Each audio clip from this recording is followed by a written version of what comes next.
Ha was an outstanding Special Forces sniper.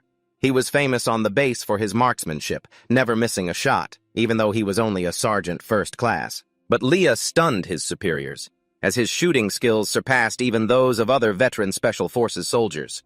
They had a sniping test coming up, and Leah was training with all his might, determined to win that competition. However, fate has a cruel sense of humor.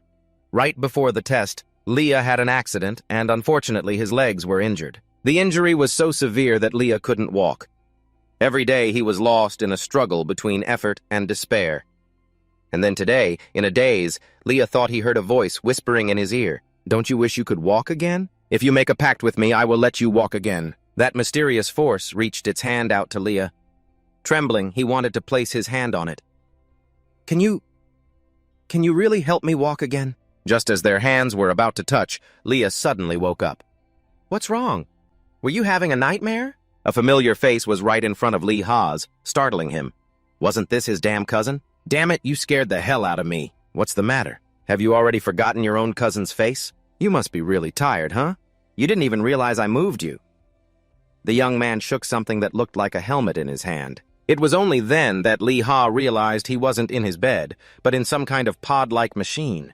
His cousin said it was the new popular full-dive gaming helmet. Since Lee Ha was sleeping so soundly, his cousin had assembled it himself and placed him inside. "You bought this thing without even asking me? And you put it in my room yourself? Don't worry, it was Auntie's decision. This thing only cost 10 million won. 10 million won and you use the word only?" Lee Ha was truly impressed by his cousin's optimism. Besides, his family wasn't that wealthy.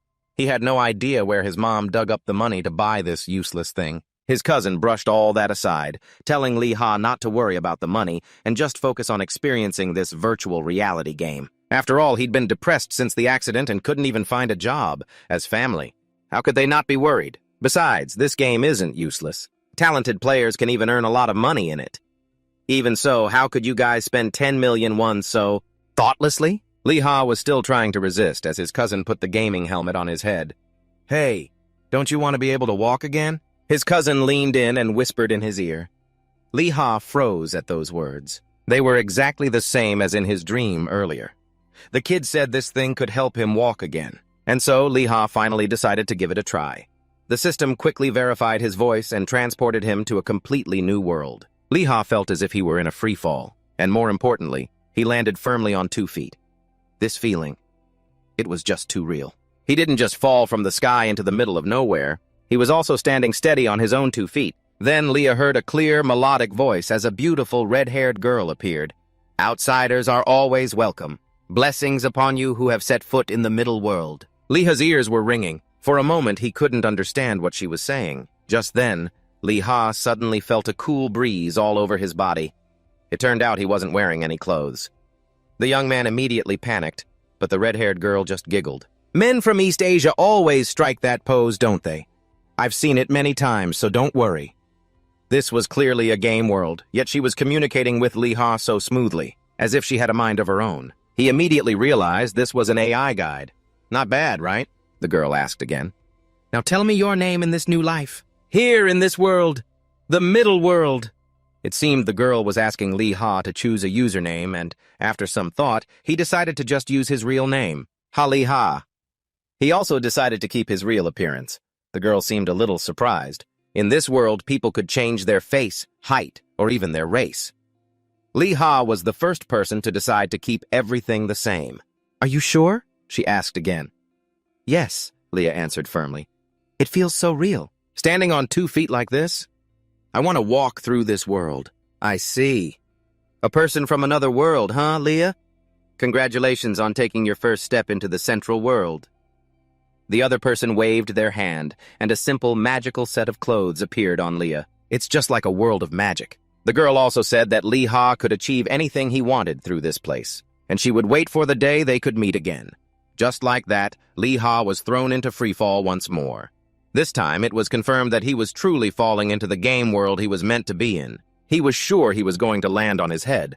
But after a while, when nothing happened, he timidly opened his eyes and found himself standing in the middle of a plaza. People bustled back and forth, and everything around him was so realistic it made him wonder if this was really just a game, or if it was truly another world that existed. Lee Ha spread his hand and observed it closely. Even the calluses on his hand were exactly the same as in the real world.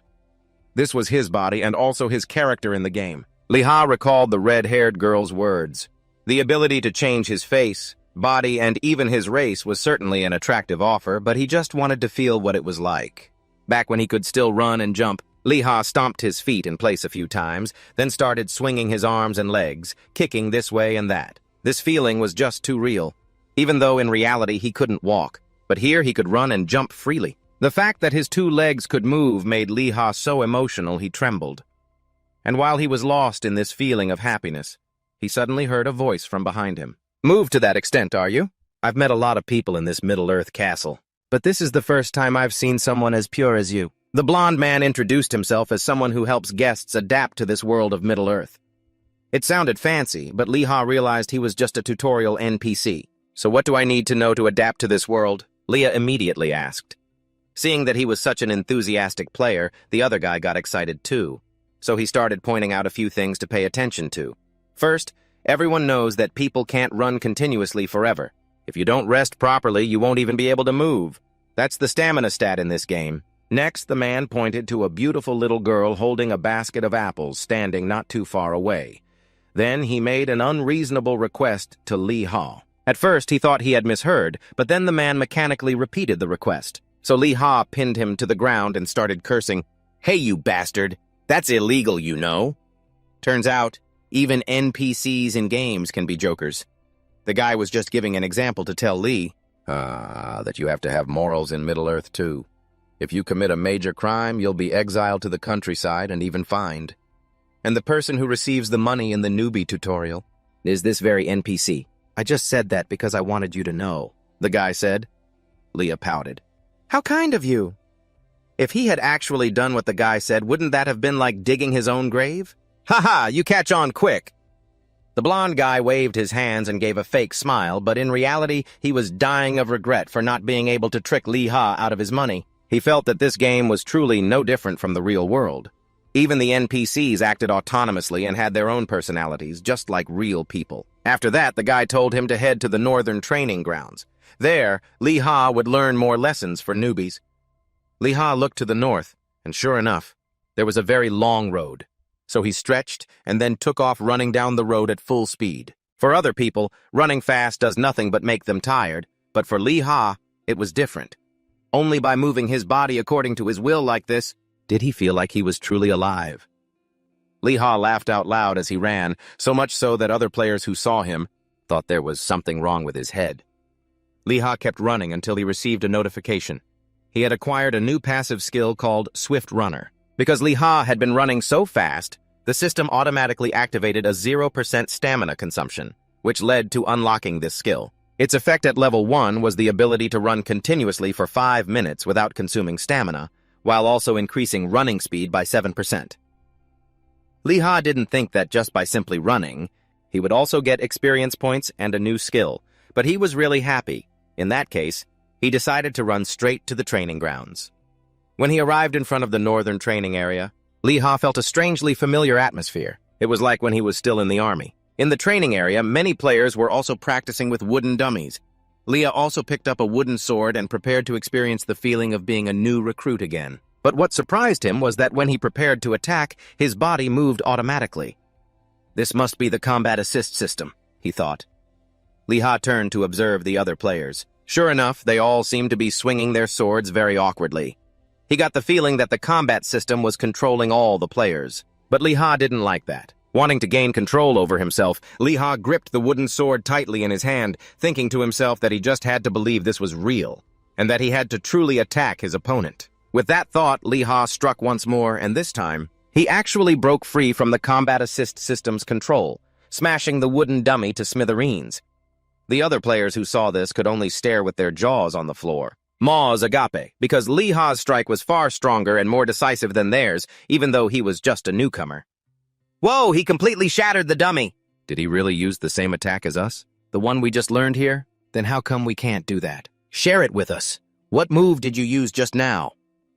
The others crowded around to ask, but in truth, Lee Ha had only used the standard new player attack, just like them. The only difference was that he used his own will. After defeating the dummy, Lee Ha received a new system notification congratulating him on completing his training, and without making a single mistake. However, the system also advised him not to get arrogant because of it, as great talent often invites great disaster. At the same time, it sent him a small reward of 3 stamina points and 2 intelligence points. Lee Ha felt the system was right. Standing out too much wasn't necessarily a good thing. After all, back in the day, the most talented soldiers were always the first to be sent to the front lines. After finishing this tutorial, Lee Ha was transferred to the class selection interface, and there he met the red-haired girl from before.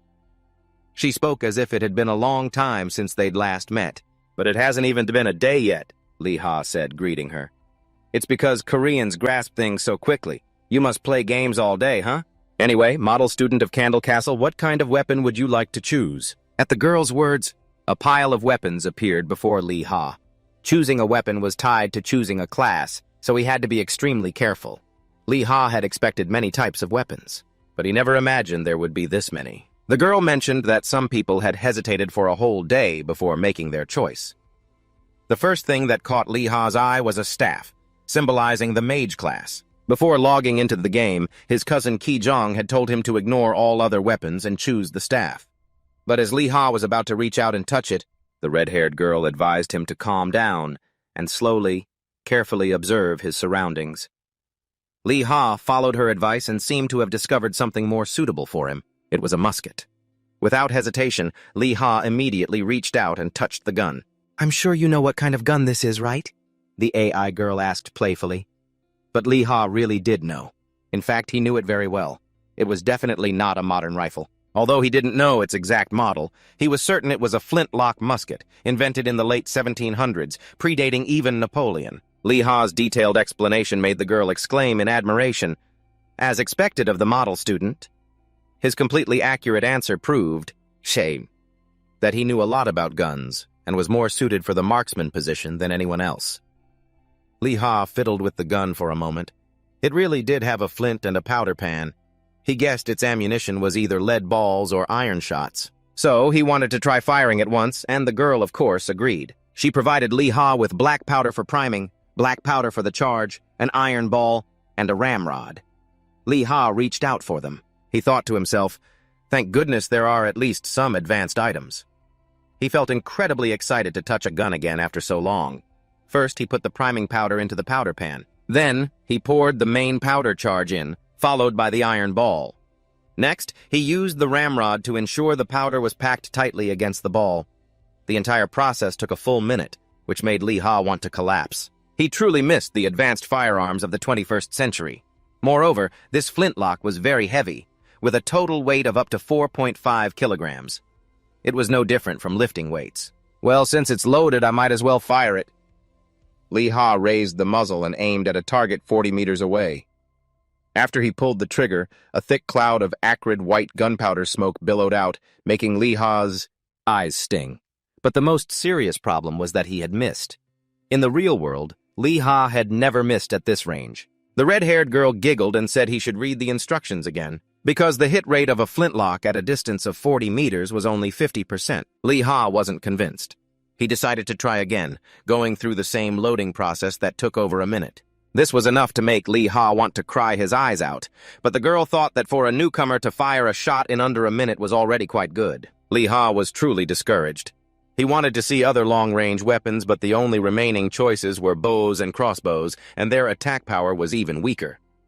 Lee Ha felt that the game was way too unfair to marksmen. The flintlock did have strong attack power, but its attack speed was drastically slower than bows and crossbows. "What kind of ridiculous conditions are these?" he grumbled. "It's to maintain balance with the combat assist system," the girl replied. "So what if I turn the combat assist system off?" Lee Ha continued to ask. "I already said the combat assist system needs to be balanced." The other party just kept repeating her previous words. "If a player aims and fires manually, does the hit rate increase?"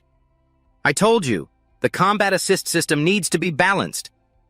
By the third time, she seemed very annoyed. Clearly, they couldn't find any common ground in this conversation. Lee Ha realized this was something the system wouldn't tell him, which meant he had to find the answer himself, just like in real life, instead of asking an NPC or the system. Although it was a rough start, Lee Ha decided he would figure things out one by one if he could fire 10 shots a minute or increase his accuracy to 80%. Then the terrifying attack power of this musket could be fully utilized. Lee Ha decided to log out for a bit to think things over and look for more information on the game forums, but the girl refused his request. Because you can't log out in the middle of the class selection process. Only when this process was complete could he log out.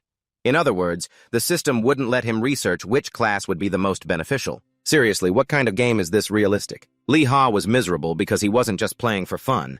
This was supposed to be how he'd make money from now on. Shooting was his strength and passion, but if he couldn't overcome the musket's firing speed and accuracy issues, it would become useless. Therefore, Lee Ha really didn't dare to gamble his future. After a period of internal struggle, he made his decision. He would give up the musket and follow his cousin's advice. He'd choose the safe option, the mage class. However, just as he was about to touch the staff, his body was pulled out by an invisible force. "Lee Ha! Lee Ha! Wake up! Lee Ha!" He heard someone urgently calling his name. Lee Ha was still panting heavily. When the game helmet was removed, he saw his mother's worried face. It turns out she saw Lee Ha groaning so much that she unplugged the game console. That's why he was forcibly logged out of the game. At least he could temporarily escape choosing a class. "Are you okay, sweetie? Are you really okay?" Lee Ha's mother stroked his head like he was a child and kept asking. "Of course I'm fine. Next time just press the exit button to wake me up, okay?" His mom nodded, told him to get some proper rest, and then left for work. Luckily, his mom was there this time. Lee Ha felt that his chance to make money was within reach. He just had to be careful about choosing his class. Thinking about it, he started to worry again. Because that AI girl had said he had to complete the class selection to log out. So what would happen now that his class change process was interrupted? What was going to happen? So, Lee Ha decided to check the game forums.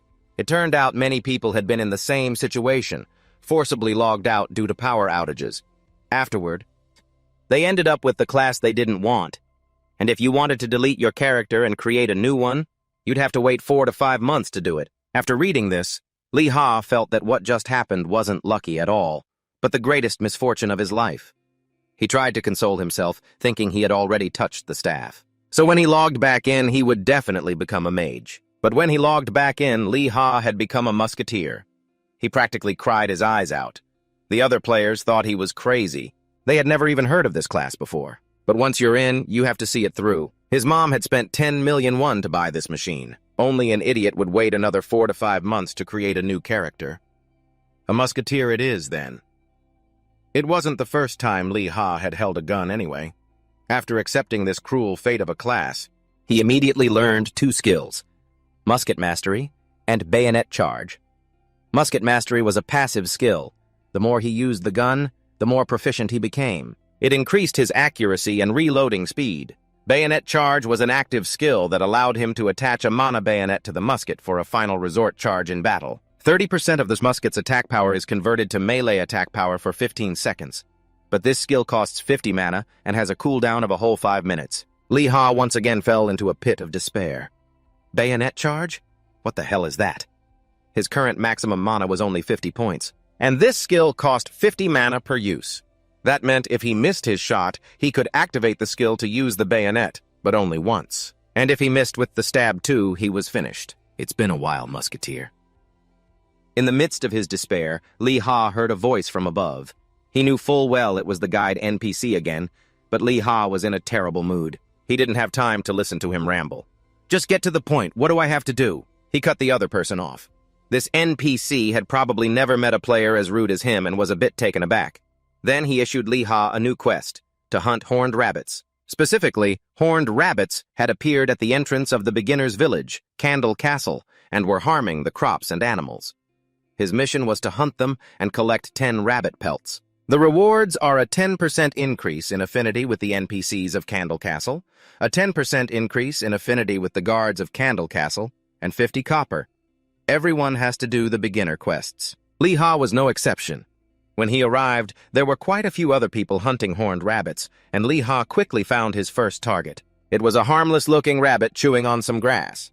He immediately took out his musket and skillfully loaded it, though not much faster than before. Then Lee Ha took careful aim at the rabbit and pulled the trigger. The gunpowder smoke was as thick as ever, temporarily blinding him. Lee Ha really hoped he had hit it. After all, he was only shooting from a distance of 35 meters. Unfortunately, Lee Ha missed again. What's worse, the bullet just made the rabbit furious. He watched as it charged towards him at breakneck speed. Lee Ha tried to reload as fast as he could to fight back, but even at his best, he couldn't keep up with the rabbit's speed. And so, while he was still loading the chamber, it landed a gut-wrenching kick on him. Damn it! This little demon might look small, but its strength is monstrous. A demon rabbit for sure. Lee Ha couldn't die such a humiliating death while reloading during the tutorial quest, so he decided to grab his gun and run for his life. But unfortunately, the creature chasing Lee Ha was a being that could reach speeds of 80 kilometers per hour in short bursts, and trying to outrun it was completely useless. The damage force of a K2 rifle is 1,960 joules, while the damage from a kick from the demon rabbit was already 1,107 joules. In other words, getting hit by one of its kicks was equivalent to taking half a rifle bullet. Seeing Lee Ha get his ass kicked by the demon rabbit, the other players were very concerned. But they were all newbies too, so they couldn't spare the time to help him. Lee Ha could only struggle through this dire situation on his own. By now, Lee Ha's mana had dropped to half. If he didn't do something, he would definitely die in this ridiculously easy quest. So, in his most desperate moment, Lee Ha stood up. He treated the gun stock as a baseball bat, and the demon rabbit as a speeding baseball. Then, Lee Ha executed a perfect home run, sending it flying into the sky. After that, he leaned on his gun, too exhausted to even stand properly. Ha! A gun isn't just for shooting, you demon rabbit. Panting heavily, Lee Ha watched as the rabbit's figure became just a tiny dot in the sky. However, this was only a temporary solution, because right after that rabbit came back. And it was even more furious. The gun in Lee Ha's hands weighed 4.5 kilograms, so his movements were quite clumsy. And as expected, he took another hit from the demon rabbit. Neither side would back down, fighting so fiercely it was like the world was ending. The other players watching this scene felt depressed just looking at them. Is that really a way to catch a rabbit? Seriously, if you have a gun, wouldn't it be better to just be an ADC? They only said that because they couldn't understand Lee Ha's suffering. After a long struggle with that rabbit, he finally defeated it. But what made Lee Ha most miserable and heartbroken was that he hadn't landed a single shot. Forcing a marksman to fight a monster in close combat, the system was clearly discriminating against him. Watching the players with swords defeat demon rabbits in a single blow, Lee Ha couldn't help but feel jealous. But he decided he wouldn't surrender to this system. Lee Ha wanted to become the first person to beat this game with a gun. So after logging out, he looked up historical documents, meticulously researching the factors that affected the trajectory and speed of the bullets from that old-fashioned gun. First, he needed to measure the viable range. Because it was a flintlock rifle, it was hard to keep it steady while firing. If people in the past used it for combat, then surely Lee Ha could also find a breakthrough with this gun. If he calculated the trajectory, the maximum range was about 350 meters, but the problem was the wind. Because of it, you couldn't produce bullets with identical flight paths down to the millimeter. And if he activated the combat support system, he could only fire one shot per minute, with a hit rate of only 50%. Lee Ha was tearing his hair out, unable to find a solution to this problem. Just then, his mother suddenly opened the door and came into his room with a heaping plate of fruit. She was so happy to see her son concentrating on his research and looking much more lively. She felt that buying him the game console was a brilliant decision and that she should have bought it for him sooner. After his mother returned to her room, Lee Ha continued his research on the flintlock rifle. Since his mother had spent 10 million won, he couldn't afford to be lazy. Even though he couldn't become a high-ranking officer in the army, he had to at least become someone who could earn a lot of money for his mother. In the game, just 20,000 gold could be exchanged for 2 billion won. By then, maybe he could have surgery and walk again in the real world. So, after a while of researching, Lee Ha logged back into the game. This time, players in the demon rabbit hunting area kept hearing gunshots. They seemed surprised that there was a gun in this area. After creeping closer to check it out, they saw Lee Ha seriously loading his gun and aiming at a wooden target. This time, his reloading speed had been shortened by 3 seconds. He seemed very happy about it, but in the eyes of others, Lee Ha was nothing but an idiot. Because it took him a whole minute to fire one shot, while in that amount of time, they could have easily hunted a rabbit. He'll probably quit the game soon. What a weirdo. Instead of hunting rabbits, he's shooting at trees. Let's just ignore him. They muttered to each other and left. Lee Ha, however, paid no attention to what others were saying, because he was still seriously calculating to figure out the principles of using this gun. Just now, Lee Ha had conducted a small experiment, and it closely matched his previous calculations. At this distance, the bullet marks were quite close together. The hit rate would surely be higher. After all, its destructive power was quite significant. A single bullet had a force of over 1,500 joules, so he had to use it effectively. Right now, Lee Ha had enough bullets and gunpowder left in his inventory for 23 more shots, and he quickly found a target for his next field test. Lee Ha seriously estimated the distance to be 130 meters. The wind was currently blowing from the west at a speed of 5 meters per second. The wind blew towards the target's position, and he had already plotted a suitable trajectory. Lee Ha began to load his gun, just as the rabbit sensed that someone was preparing to attack it. He seized the moment and fired, just like all the times before. The thick gunpowder smoke billowed out again, temporarily blinding Lee Ha, but this time, Lee Ha had a good feeling he'd hit it. And he was right, he did hit it. But the bullet only grazed the rabbit's hind leg, once again forcing Lee Ha into a situation where he had to use the butt of his gun for close combat just like last time. After a struggle, he managed to knock the rabbit out. Lee Ha wasn't discouraged and tried again with another target. This time, he really hit it. Moreover, he killed the target directly with his bullet on the very first shot.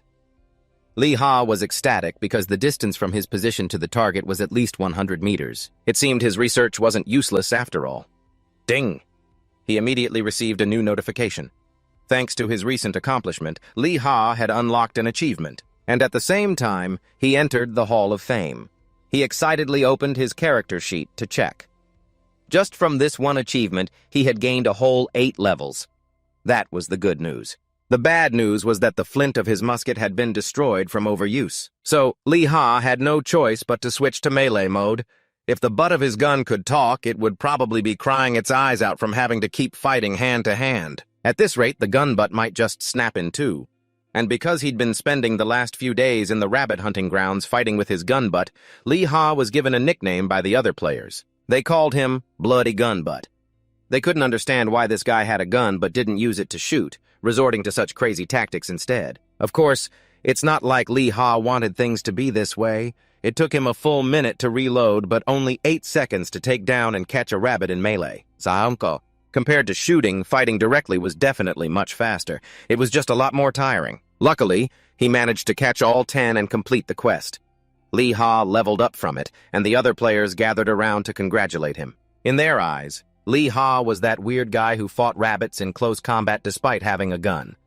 Still, watching him hunt rabbits like that was pretty entertaining. When he returned to the square, many curious eyes turned towards him. It seemed his Bloody Gun Butt title had become famous in the beginner's village. But Lee Ha didn't pay them much mind. He was in a hurry to report his results, get his reward, and then buy supplies and practice more. The NPC, while giving him the coins, even asked, "Those vicious rabbits must be easy to catch, right?" Yeah, I guess that they were pretty easy," Lee Ha replied, lying through his teeth. "Do you want to go catch more?" the man asked again. But of course, Lee Ha never wanted to go through that miserable experience again. He received 50 coins, just as the quest description had stated. At the same time, his affinity with the NPCs in Candle Castle increased by 10%, and his affinity with the security team increased by 15%. Although 50 coins wasn't a lot, it gave Lee Ha a huge boost of motivation. He resolved that in the future, he would earn lots of gold and lots of silver, then exchange it for real money to support his mother. Afterwards, Lee Ha took the rabbit meat to sell. Madame Lu at the Sacred Grill, a member of the giant race, offered him 7 copper per rabbit. Then, this NPC offered Lee Ha a proposal. Stay and help out at her restaurant for a bit. Specifically, to grill meat and provide ingredients, just as he expected. It was another new quest that had just popped up. The objective was to cooperate in developing the Sacred Grill's new menu. The main requirement was 5 portions of undamaged rabbit meat, and 1 portion of black-furred rabbit meat. The reward was a special lunchbox from Madame Lu's new menu. "What's a black-furred rabbit?" Lee Ha asked. "Oh my, among those aggressive rabbits, there's one with black fur. Its taste is absolutely divine, so you simply must try it," Madame Lu replied. Lee Ha figured it was probably just like a black pig or something. But since it was a special rabbit, hunting it would surely be harder than the other white ones. Even though the reward wasn't money, Lee Ha still decided to accept the quest. Madame Lu hurriedly grabbed his hand and instructed him, Just hang a bag on the tree at the south gate. The rabbit will catch the scent and come sniffing around. When it does, all you need to do is give it a good poke, and you're done. Besides, it's only active at night, so you don't need to waste your energy during the day. But she wasn't done yet. She then pulled out a kitchen knife longer than a katana and threatened, "Don't you even think about trying to fool me with some subpar meat, because anyone who dares to mess with my food has ended up on the wrong end of this knife." Yes, of course, who would ever mess with you? Even if Lee Ha had any bad intentions, he would have dropped them the moment he saw that knife. So he had 50 copper from the previous quest's reward, plus 77 copper from selling the rabbit meat, for a total of 1 silver and 27 copper. Lee Ha took this money to buy gunpowder and pellets first. However, the cost of ammunition was much more expensive than he had imagined. A bag of gunpowder was 10 copper, a bag of priming powder was 5 copper, and a single pellet was 3 copper. The total for the amount he wanted to buy came to 1 silver and 26 copper. The shop owner said that because of these high prices, nobody becomes a musketeer these days, except for a fool like Lee Ha. He was truly devastated. A single shot cost 18 copper. Where on earth is a musketeer supposed to get that kind of money? It's so hard to make money playing the game like this. He didn't know how he was going to afford the upkeep. Maybe you should just sell it. If it's this expensive, you'll go broke in no time, the owner suggested. But marksman was already Lee Ha's chosen class. How could he just give it up? Still, he felt he needed to find another way. If he only hunted rabbits, he'd be losing money. 1 rabbit was worth 7 copper, while a single shot to hunt it cost 18 copper, not to mention the high chance of missing. In reality, if he ran out of ammo, he could still use his gun to bludgeon the rabbits, but doing so would mangle the carcass and ruin some of the meat. If that happened, he wondered if Madame Lu would use that katana-sized knife of hers to carve him up instead. In the end, Lee Ha had to spend all of his capital on weapons and ammunition, using up all the money he had worked so hard to earn. He was left with only a single copper coin. On his way out of the weapon shop, Lee Ha couldn't stop regretting not choosing the mage class. If he had, he might be using magic right now. And that's how you fill your pockets. Then, Leah suddenly had another thought. I wonder if there are special conditions for getting quests. Before, the captain of the Kando Castle security team saw my level and gave me a quest, and Madame Lu gave me this job because she saw the quality of the rabbit meat. Does that mean you need a certain factor to be able to trigger it? Like you have to meet the NPC's requirements. Just as he was thinking this, Leah heard his stomach rumbling loudly. Good grief, even the feeling of hunger is this realistic. The guys who developed this game are terrifying. What's more, because he was hungry, his health was reduced by a whole 40%. At this rate, he wouldn't have the strength to hunt rabbits. So, Leah stopped by a bakery. He also wanted to try the bread in this game world, to see how realistic it could be. Just as Lee Ha pushed the door open, the bakery owner said they were already closed. This game is brutally realistic. During business hours, you can do anything. But once the sun sets, you can't buy food anymore. Lee Ha tried to persuade her, saying he was about to starve to death. He'd just buy 1 bun and leave immediately. She agreed, but then something unexpected happened. Among the remaining buns in the shop, the cheapest one cost a whole 3 copper. But his total assets amounted to only 1 single copper. The owner said that she hadn't been making much lately, so the 1 copper buns had sold out early. The main reason was that the damn rabbits had eaten all the barley, so there weren't many ingredients left. At that moment, Lee Ha suddenly realized that if an NPC was in trouble, it meant they wanted a player to help them with something. If he tried asking about the barley flour shortage, he might just trigger a new quest. So Lee Ha made a serious proposal. At the request of the security captain, I've already taken care of a few rabbits. So, if I help you get rid of all the rabbits, and you give me some bread, wouldn't that be better for both of us? Oh my, is that so? The bakery owner exclaimed. Just when Leah thought he had succeeded, as she threw a bucket of cold water on him. About 20 strangers have come here today and said the same thing. But those rabbits are very fast, so I doubt you can help me. If I made a deal with you about that, wouldn't my shop be ruined? Lee Ha was speechless. The NPCs in this game really had logical reasoning skills. They could even outsmart a player like him. But he didn't want to give up yet because he was a dirt-poor guy with no money for bread. So Lee Ha decided to flex his not-so-ordinary status. He said that he had received a request from the owner of the Holy Grill, so he wasn't like the other passers-by who had come to this bakery offering to hunt rabbits for bread before. Not to mention, Madame Lu also asked me to catch a black-furred rabbit. After hearing the 2 words, black rabbit, the bakery owner's attitude changed completely. But then, She dealt Lee Ha another critical blow by saying, "You look so pathetically weak. You don't look like someone capable of catching a black rabbit. Besides, if you were capable of catching one, you certainly wouldn't be so poor that you couldn't even afford bread like this. Sorry if I was a bit harsh," she continued. She really knew how to dish it out and then soften the blow. Although he was deeply hurt, Lee Ha was determined to hold on until the end to get free bread. He then took out the bag that Madame Lu had given him earlier to catch the rabbit. He didn't know what was inside it, but the smell was truly awful. The bakery owner didn't even dare to get close to the bag. "Oh my God, this stinky thing is definitely something Sister Lu made." "So you're the capable person that Sister Lu trusted and gave the job to? It seems this smelly bag really did its job." Leah tried to stay calm, but inside he was overjoyed. The bakery owner seemed to trust him now, and asked Leah to help her with one more thing on his way to catch the black rabbit. The system immediately translated the owner's words into a new quest. "I've heard that a certain herb grows where the black rabbit leaves its droppings. It enhances the flavor of the bread, but this must be kept an absolute secret. Because if customers knew the bread contained a flavoring that grows from animal droppings, they might not continue to support the bakery."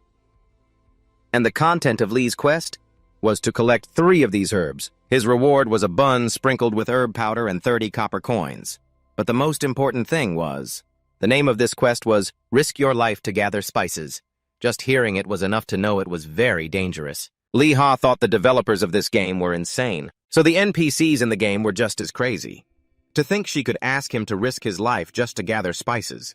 Moreover, that life was only worth 1 bun with a topping of herbs grown from rabbit droppings along with 30 copper. "So can you do this side quest for me?" Seeing Lee Ha's silence, the bakery owner urged him on. To be honest, he was a little shaken. A moment ago, this woman had mentioned a concept called Black Angus Bull. It seemed she was referring to the black-furred rabbit. She explained that the pitch-black rabbit, it gets so furious that everyone calls it the Black Angus rabbit. And of course, its attack power is terrifying compared to normal white rabbits.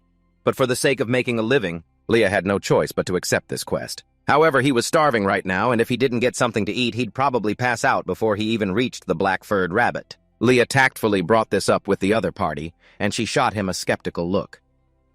"You want my bread? But what if you just eat it and run?" "Don't worry, I'm very trustworthy. I'll definitely find the herbs for you." The bakery owner thought for a moment and then made a decision based on her judgment. The quest details were also changed. Specifically, the reward of 1 herb-sprinkled bread and 30 coins was increased by 3 sweet croissants and a 15% affinity boost with all NPCs in Cannon Castle. However, there's no such thing as a free lunch in this world. Along with the increased reward, the quest's difficulty was also upgraded. Specifically, Leah had to bring the herbs back to Ani's bakery within 12 hours. If he failed, his affinity with the owner, Ani, would drop by 20%. At the same time, his affinity with all NPCs in Cannon Castle would drop by 10%. Leah nearly screamed. The difficulty increased this much just for 3 extra croissants? And now there was a time limit, too. Not to mention, if he failed, the affinity drop would seriously affect his ability to get by in the beginner's village later on. On the bright side, Ani gave him the 3 croissants up front to fill his stomach. The bread was delicious, but he couldn't feel happy. This game is even harsher than reality. Leah cried while eating the bread just as he left the shop. It wasn't long before he received a new notification that he had learned a skill called Trade Agreement. The effect of this skill was the ability to change conditions, related to quests and item trades with NPCs with a 20% increase based on affinity. That was the very reason why the details of the quest Ani gave him could be changed. Returning within 12 hours seemed a bit difficult for Leah. He hadn't even figured out what to do yet. And just then, Leah heard someone shout loudly, "Looking for party members! Anyone hunting the black-furred rabbit, come over here!" Seeing people with the same goal, Leah immediately wanted to join the party. But the other players looked at him skeptically and asked what his class was. He replied that he was a long-range sniper, which sounded impressive. But one look at his gear and they knew he was a low-level player. "Trying to leech off us for a carry, huh? Go find someone else. Just look at your shoes, you can't be over level 5. The black-furred rabbit is a boss monster. You think we'd let a useless player like you tag along and drag us down?" Leah was fuming at these guys. They just ignored and openly disdained him like that. However, from the way they talked, he learned a new piece of information. If you die during this quest, you can't redo it, so it was only natural they'd want to find a player of a similar level for safety. Leah was a bit puzzled. His quest conditions didn't mention anything about not being able to redo it if defeated by the black-furred rabbit. Could their quests be different? So he asked them, "What quest do you guys have involving the black-furred rabbit?" "It's a fur-gathering quest. Doesn't seem to have anything to do with you, right?" "If that's the case, then go somewhere else." Leah let out an "oh." So it really was a different quest. In that case, they couldn't party up anyway. Even if they hadn't looked down on him for being low level. Leah started to calculate. It seemed there were multiple quests related to that rabbit. That black-furred one. For example, finding meat, herbs, or fur. If so, there must be other people in town who need its other parts. And the more related quests he collected, and completed them all at once, the more advantageous it would be. So Leah returned to town. He used the exact same approach as with Annie to convince other NPCs to give him quests. For example, the woman at the tailor shop asked him to collect the rabbit's fur to make a coat. The blacksmith at the weapon shop asked for its claws, and the owner of the jewelry shop asked him to bring back its eyeballs. Leah had collected 3 new quests. His skills and level also increased because of it. If he could catch the black-furred rabbit, he would get all 5 items they needed at once. It was truly a profitable exchange. But the prerequisite was to defeat it. Now, with only 2 hours left until dawn, Leah had to take advantage of the rabbit's active time. Otherwise, it would all be for nothing. So he took his gun and headed to the outskirts of town. To be fair, Leah's level was indeed quite low, only level 5. Moreover, his health, his stamina, and other stats were all rock bottom. Not to mention, it seemed he had used the butt of his musket to bash rabbits too many times, and now it was a bit wobbly. If this gun broke, he'd be bankrupt.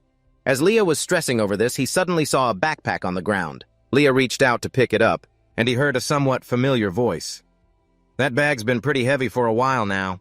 Let's finish it. If this keeps up, we're all going to die." "It's not time yet. Let it get a little more ferocious. Just 30 more seconds. The archer is in danger. Get over there, quick!" At this rate, he's a goner. Lee Ha realized this was the party that was recruiting by the fountain earlier. It looked like the whole group was having trouble with that monstrous rabbit. When Lee Ha peeked out, he saw their archer was already dead. The remaining members were so tense they were bracing themselves, weapons at the ready. At the front, it looked like a shield-bearing warrior was on defense. In the middle was a priest, and at the back was the squishy mage. The party formation seemed pretty solid, but in reality, they were still struggling big time against that rabbit. Specifically, when the female mage in the back unleashed a fireball from her staff, a control spell that looked very powerful, it still couldn't make the rabbit flinch. Lee Ha, hiding in a nearby bush, watched intently. So that was the true power of the mage class he'd missed out on. The casting time to create the spell only took about 15 to 20 seconds, 3 or 4 times faster than his damn musket. As for that arrogant party, it looked like they were paying the price for being so high and mighty because their tanker was now dead too. With only 2 squishy members left, no matter how strong they were, they couldn't take down that monster. And the best thing to do now was to cut their losses and run. In the bright moonlight, Lee Ha got a clear look at the black-furred rabbit's interface. No wonder Andy called it a black anger. This rabbit looked even bigger than a cow. He hadn't revealed himself yet, wanting to observe the situation first. By now, the 2 survivors had started to flee, cursing up a storm as they ran. They were blaming each other, saying the tanker and archer died because the spells missed their target. But there was clearly one rabbit chasing them, and yet another one was standing over the tanker's corpse. That's when Lee Ha realized with a shock that he was up against 2 of them. One was terrifying enough. This just doubled the difficulty. Before, he was just hunting small white rabbits. That already hurt like hell. Getting hit by a black-furred rabbit now would probably break all his ribs. But Lee Ha couldn't give up here, because he had accepted 5 quests. Except for Madame Lou's barbecue restaurant, the other 4 required him to bring back items within 12 hours. If he failed now, he'd be penalized with a rapport deduction. 4 quests meant a total of 40% rapport loss with the NPCs. If that happened, Lee Ha probably couldn't even return to the beginner village anymore. He decided to take a gamble. After all, he was a musketeer. He had to make his gun count for something. If he could actually hit the rabbit's weak spot, he might be able to kill it in one shot. Lee Ha recalled his time as a Special Forces sniper in the real world. Then he encouraged himself, thinking that he was a great shot to begin with. Since this game world was created with such detail that it could be mistaken for reality, he could definitely make his shooting skills, shine. Lee Ha raised his gun, then opened his character info panel and dumped all his remaining free attribute points into agility. His agility was now at 55 points. Then Lee Ha stood up straight, facing the two black-furred rabbits that were furiously chasing the other party, and shouted loudly, "Hey, you two stupid rabbits, over here!" Lee Ha felt a mix of anticipation and tension. His agility was already at 50. According to the system, agility only increases up to level 9. The maximum attack power doesn't get any stronger. Instead, if you miss, you're done for. One shot, whatever it takes. I have to get it in one shot. If I miss, everyone dies. Okay, reloading complete. I just have to put the bullet in. Just then, a panicked voice cried out, "Help! Help me! Over there! Over there!" The scene before him made Lee Ha panic. Huh? Wait! Why are you both running this way? If you both run over here, what am I supposed to do? One of you run in a different direction. Hwa-yeon just kept running and shouted, "Hey, you bastard! If you're going to help, then hurry up and do it." And so she and Helen started arguing. Why are you talking like that? Are you trying to get rid of me? If you don't like it, then you run. Their noisy bickering was driving Lee Ha crazy.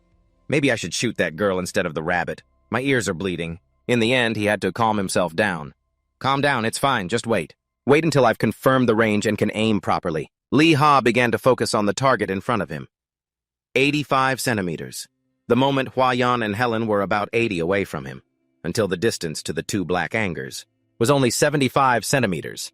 That meant they were already extremely close to those two. Just when it was only 50 centimeters away, the Black Angus's claws suddenly shot out, but Lee Ha patiently waited until his firing range shortened to just 45 centimeters. That was the exact distance he had been waiting for. Here it comes. Immediately after, Lee Ha fired without a moment's hesitation. The bullet grazed past Hwa Duyen's cheek and whizzed behind her, much to her astonishment. The next second, it precisely embedded itself straight into the Black Angus's head. Witnessing that scene, Hwa Duyen couldn't believe her eyes. It's dead? She was so stunned she even forgot to run. What was that just now? While Hwa Duyen was still dazed, Heller, who was next to her, was caught by the other Black Angus. Its ferocity made her so scared her legs went weak. Just then, a hand suddenly reached out and grabbed Hwa Duyen. Lee Ha had appeared beside her without her noticing. "What are you doing? Run!" "What about him? It's going to come for us next." Right now, only one thought was running through Hwa Duyen's mind. Did I really see that correctly? That monster was wiped out in just one shot. How could he do that? Is he high level? Meanwhile, Lee Ha was in a bind. When am I going to get a chance to reload? And so Hwa Duyen let him drag her along like a puppet. Who the hell is this kid? As for Lee Ha, he just kept running headfirst. I'll reload when reinforcements arrive. If I keep going like this, I'll get caught and eaten. Anyway, I've gotten far away from that rabbit. If I can just get a little farther, I'll have time to reload. As he was calculating, he suddenly felt it. The atmosphere around them suddenly changed. The Black Angus behind them abruptly threw its head back and let out a long roar. Their footsteps didn't stop, but the mental shock was immense. This was a situation Lee Ha hadn't anticipated at all. It's already finished eating? He sighed inwardly. Am I going to die here? Before the two of them could even think of a way to react, Hwa Ding suddenly appeared right before their eyes. The moment she saw her, a flash of panic crossed Hwa Duyen's face. She hurriedly turned to Lee Ha. "Get down!" Her sudden action startled him. What? The next second, a thin wisp of smoke suddenly emerged from Hwa Din's hands, and with it, countless ice rods appeared all at once around her. Hwa Din's storm-like attack began instantly. Her target, of course, was the giant Black Angus over there. Before Lee Ha could even understand what was happening, the ice rods had plunged straight into the Black Angus. And then what happened next astonished him even more. It's frozen! Just then, Hwa Duyen suddenly spoke up. "Quick, tell me your name. Hurry up!" Lee Ha stared at her, bewildered. "Huh? Why? Why are you asking for my name?" Hwa Duyen replied in a matter-of-fact tone. "So we can cooperate. Hurry up and say it. I have to pay back my debt to you, don't I?" Although he wasn't sure what was going on, he replied, "Lee Ha." Then she began to perform a strange action. Okay, cooperation process complete. A ring of fire could be seen on Hwa Duyen's hand. It grew brighter and brighter. Then she launched an all-out attack straight at the Black Angus. Now die! As a high-level player, the power of Hwa Duyen's skill was no joke. In the blink of an eye, she had completely subdued the Black Angus. Only now did Lee Ha dare to breathe a sigh of relief. We got it. The system notification echoed at the same time. Level up. This result made Lee Ha extremely satisfied. Great, a level up. It's just that he suddenly thought of a problem. Don't tell me that item got burned up too? Hwa Duyen walked over to the Black Angus. Let's see. Oh, item! Her voice made Li Ha panic. Are you planning to take that item all for yourself? Hua Juin looked at him calmly. Of course. I'm the one who burned it. Li Ha immediately got angry. So, what about me? Hearing that, she pointed into the distance. Well, that one back there, you can have it all. Finally, Hua Juin gave him a mischievous smile. That's fair, isn't it? After collecting the items, the three of them set off again. It's just that Li Ha was now extremely bewildered. Why are they following me? Just then, Huayan suddenly spoke up. My name is Lam Huayan. Leah coldly replied, I didn't ask for your name. But she paid him no mind and continued, and that's Lam Huajong. He could only give a half-hearted reply. Right. Seeing this, Huayan became even more insistent. You don't know the Snowflower Archer. A Lam Huajong of Hong Kong? He was at a loss for words with her. Do you know Ha Li Ha Ha of South Korea? Huayan immediately became interested. Who's that? Is that his name? But he just brushed her off. We don't know each other, so we're even. Whether you're a squirrel or Lam Huajong, just hurry up and go home. I'm very happy to have hunted with you all. Li Ha's attitude made her even more curious. Something felt a little strange. How could he take down a Black Angus in one shot? That thing had such a massive body. No matter how I look at it, he doesn't even look like he's level 7 at this point. Huajong, who had been silent until now, suddenly reacted. She only said one simple sentence, and it was enough to make Li Ha freeze. The herb is over there. Ani's voice was still ringing in his head. Remember, don't tell anyone. Li Ha's entire body went stiff. He slowly turned to face Huajong. Where did you get that herb? At this, Leah started to panic. How does she know? The bakery owner told me not to tell anyone. Did the quest fail? Only Huayan was still confused. What's a herb? Huajong was kind enough to explain to her it's a quest item. The one this person is looking for? Then she turned to Leah. It's all right. It's fine to tell other players. Hearing this, Huayan suddenly glared at him. Don't tell me you were afraid we'd steal your quest item, were you? Huajong, standing beside her, added fuel to the fire.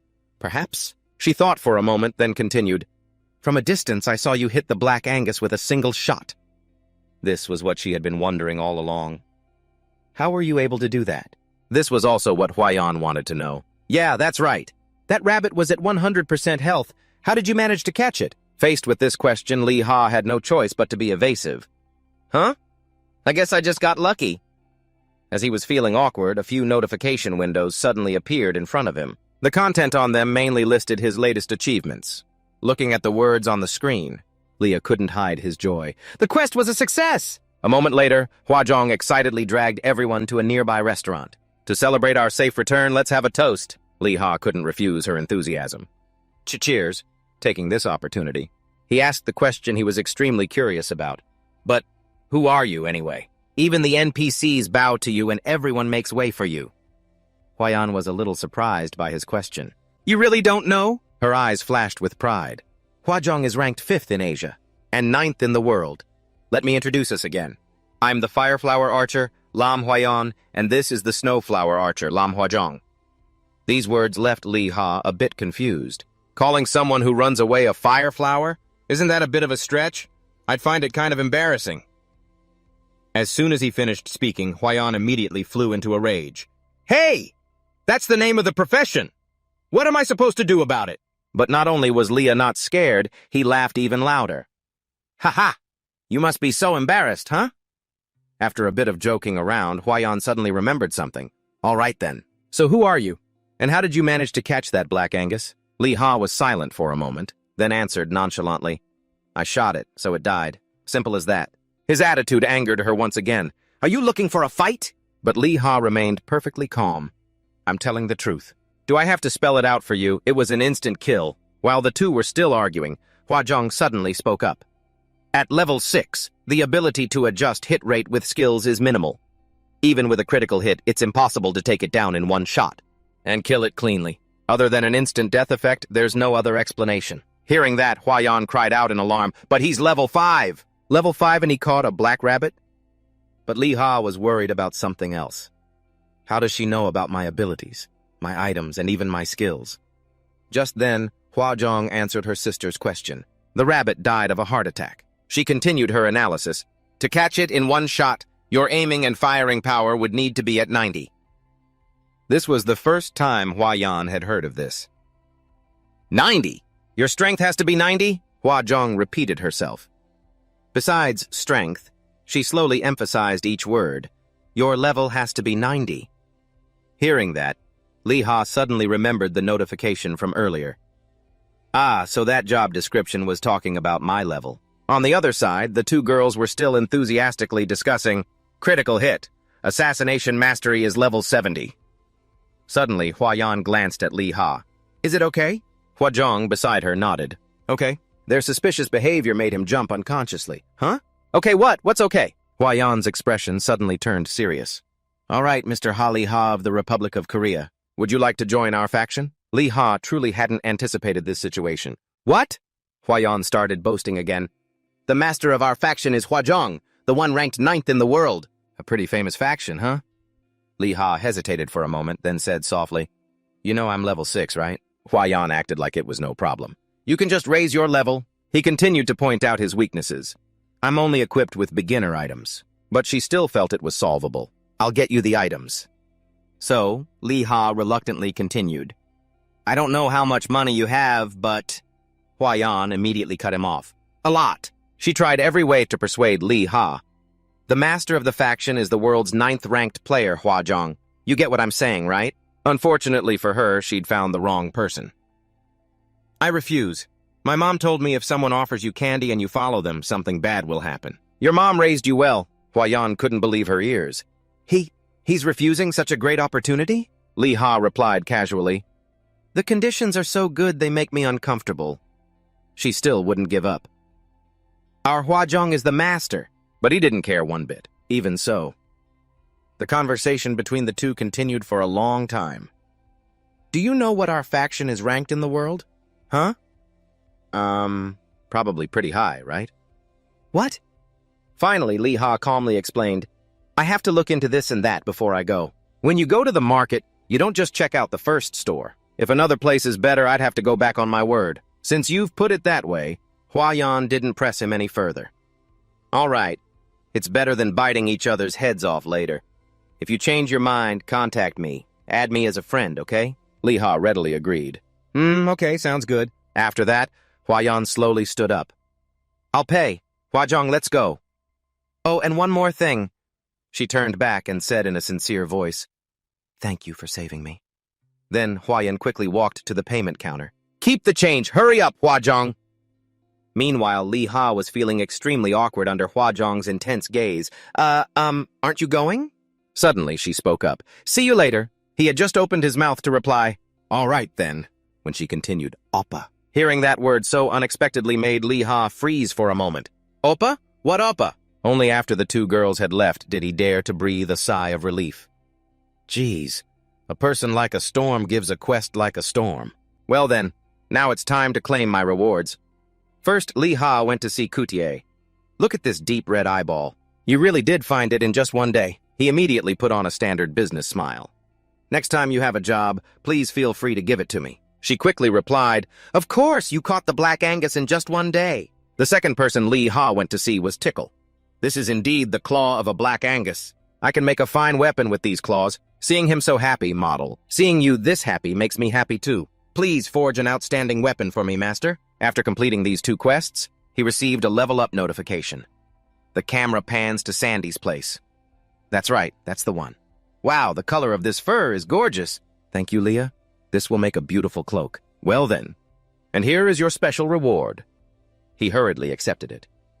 Thank you so much, ma'am. So far, Lee Ha was extremely satisfied with what he had achieved. It's true that hard work pays off. After that, he headed to Coutier's place. Excuse me, may I ask you something? Please, come in. At that moment, she was alone in her shop, Annie's Bakery. The moment she saw him, Coutier's face lit up. Oh my, it's you, Ha Lee Ha. Please, come in. He was also extremely happy to see her.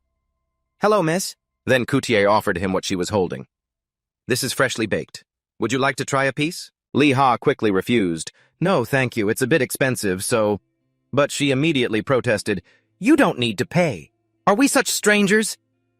He only dared to think to himself. But we kind of are. In the end, Coutier managed to make Leah sit down. Here, take your time and have some cake. It looks like you haven't had breakfast yet. He had no choice but to listen to her. Oh, well, in that case, I'll enjoy the meal. Their interaction attracted the attention of other players. He's getting milk too? What's with that NPC? She's even giving him a free sample? Now, Coutier finally began to speak hesitantly. So, where are the herbs? The herbs. If she hadn't mentioned them, Leah would have almost forgotten. Ah, here they are. The moment she saw them, Coutier forgot everything else around her. The herbs are here! Leah really couldn't understand her excitement. I wasn't even finished talking. Why did she cut me off like that? Does sprinkling that on top really make the cake taste good? Coutier was still lost in her joy. Can't you smell this rich aroma? People who love cake will buy it just from the smell alone. Leah found it even more confusing. It's just a plant that grows where rabbits poop. Her expression immediately turned serious. Shut your mouth! Poop? Leah's eyes widened in astonishment. Ma'am? After finishing his food, he set off again. Sigh. This whole thing is exhausting. I ate the cake, but why do I feel so drained? Time to head to the last shop. Coutier saw him to the door. Goodbye. His next destination was Madame Lu's place. Oh my, our Halia is back, is he? So the rumors of your success were true then? Leah held his head high as he looked at her. There are rumors about my return? Madame Lu replied nonchalantly. That's right. I heard you went to the tavern yesterday too. There's nothing that happens in this Candlestick Castle that I don't know about. I've already heard about your successful hunt. Hearing that, Li Ha understood. So the rumor has already spread throughout the entire neighborhood. After that, Leah didn't ask any more questions and just handed her the item. Aren't you going to inspect the meat, chef? Madame Lu smiled kindly. If our Leah is the one who brought it, I'm sure the meat is excellent. He looked at her and marveled to himself. Intimacy has increased to 70%. Currently, Madame Lu was in high spirits. Oh my, this is black-furred rabbit meat. She handed Li Ha the money, exclaiming, Oh my, I suppose I should give you a special reward too. Right? Wait a moment, I'll make you a lunchbox. Hearing that, he immediately became wary. There's more? With that thought, Li Ha cautiously inquired, Making a lunchbox must take some time, right? Madame Lu winked playfully. It'll be done in a jiffy. But upon hearing that, Leah understood immediately. It's a linked quest. Sure enough, she continued, I'm sure Leah can do it. I need the meat of the golden eagle that lives behind the mountain. And so, he had another job to do. The final quest? Attack the golden eagle boss. Li Ha was extremely excited. The level 10 final quest of Candlestick Castle. He was still a bit confused, though. But is the reward this time really a lunchbox? Madame Lu explained further. Candlestick Castle is a village in a very remote area, you see, so it takes 2 stops to get to the city. And for a journey that long, you really need golden eagle meat. It takes 2 whole stops. So don't you need this high-grade item? If you want to achieve great things, you have to. Oh ho ho, you know the drill. Hearing that, Li Ha could only force a smile. Is that so? Then I guess I'll need that golden eagle. In reality, he was furiously cursing the creator of this game in his head. So it even represents the problem of corruption, huh? Only Madame Lu was overjoyed. Oh my god, it's done. She looked so excited. It's done, it's done. It's just that Li Ha was a bit hesitant. Should I eat the entire reward? Then he smiled at Madame Lu. Haha, thank you. Suddenly, a glint of surprise flashed in Li Ha's eyes. Huh? He suddenly rushed forward, staring intently at the lunchbox. This is... In the next second, the system provided detailed information about this item. Li Ha couldn't believe his eyes. Agility increased by 1, stamina increased by 1. Oh my god, what do you think? Madame Lu smiled brightly at him. It's not an ordinary lunchbox, is it? At this moment, Li Ha was ecstatic. Moreover, if the reward is of the excellent type, the item's stats are tripled. A stamina increase of 7 is actually worth 7 million. Even if I sell it cheap, it's still over 60 million. I'll take it and sell it now. While he was engrossed in his calculations, a strange object suddenly caught his eye. What's this? What is this hanging tag? Leah curiously bent down to take a closer look at the thing dangling from the lunchbox. He saw a few words printed boldly on it. Special item. Untradeable. In an instant, he felt as if his whole world was collapsing. I can't sell it? This can't be sold? It's not equipment, so I can't equip it either. Just then, Madame Lu suddenly spoke up. Not bad, right? Ho ho! Leah immediately changed his attitude. Huh? Oh, Madame! It's top grade, isn't it? He comforted himself. There's no other way. This is a huge gain already. This life is so humble it feels like it's mocking me. Only then did Madame Lu gently remind him, "Well then, go catch the golden eagle." Leah solemnly promised her, "I'll bring it back right away, ma'am, as fast as I can." Then he left, his heart filled with excitement. All right, I've completed all the quests. At this moment, his character information window had changed significantly from the beginning. Leah started planning for his future. Other related quests will get me to level 10. Let's gain 2 more levels. If I catch the golden eagle, I can finally leave the beginner's village. After that, he decided to enjoy Madame Lu's lunchbox. Wow, this smells amazing. Let me try a bite.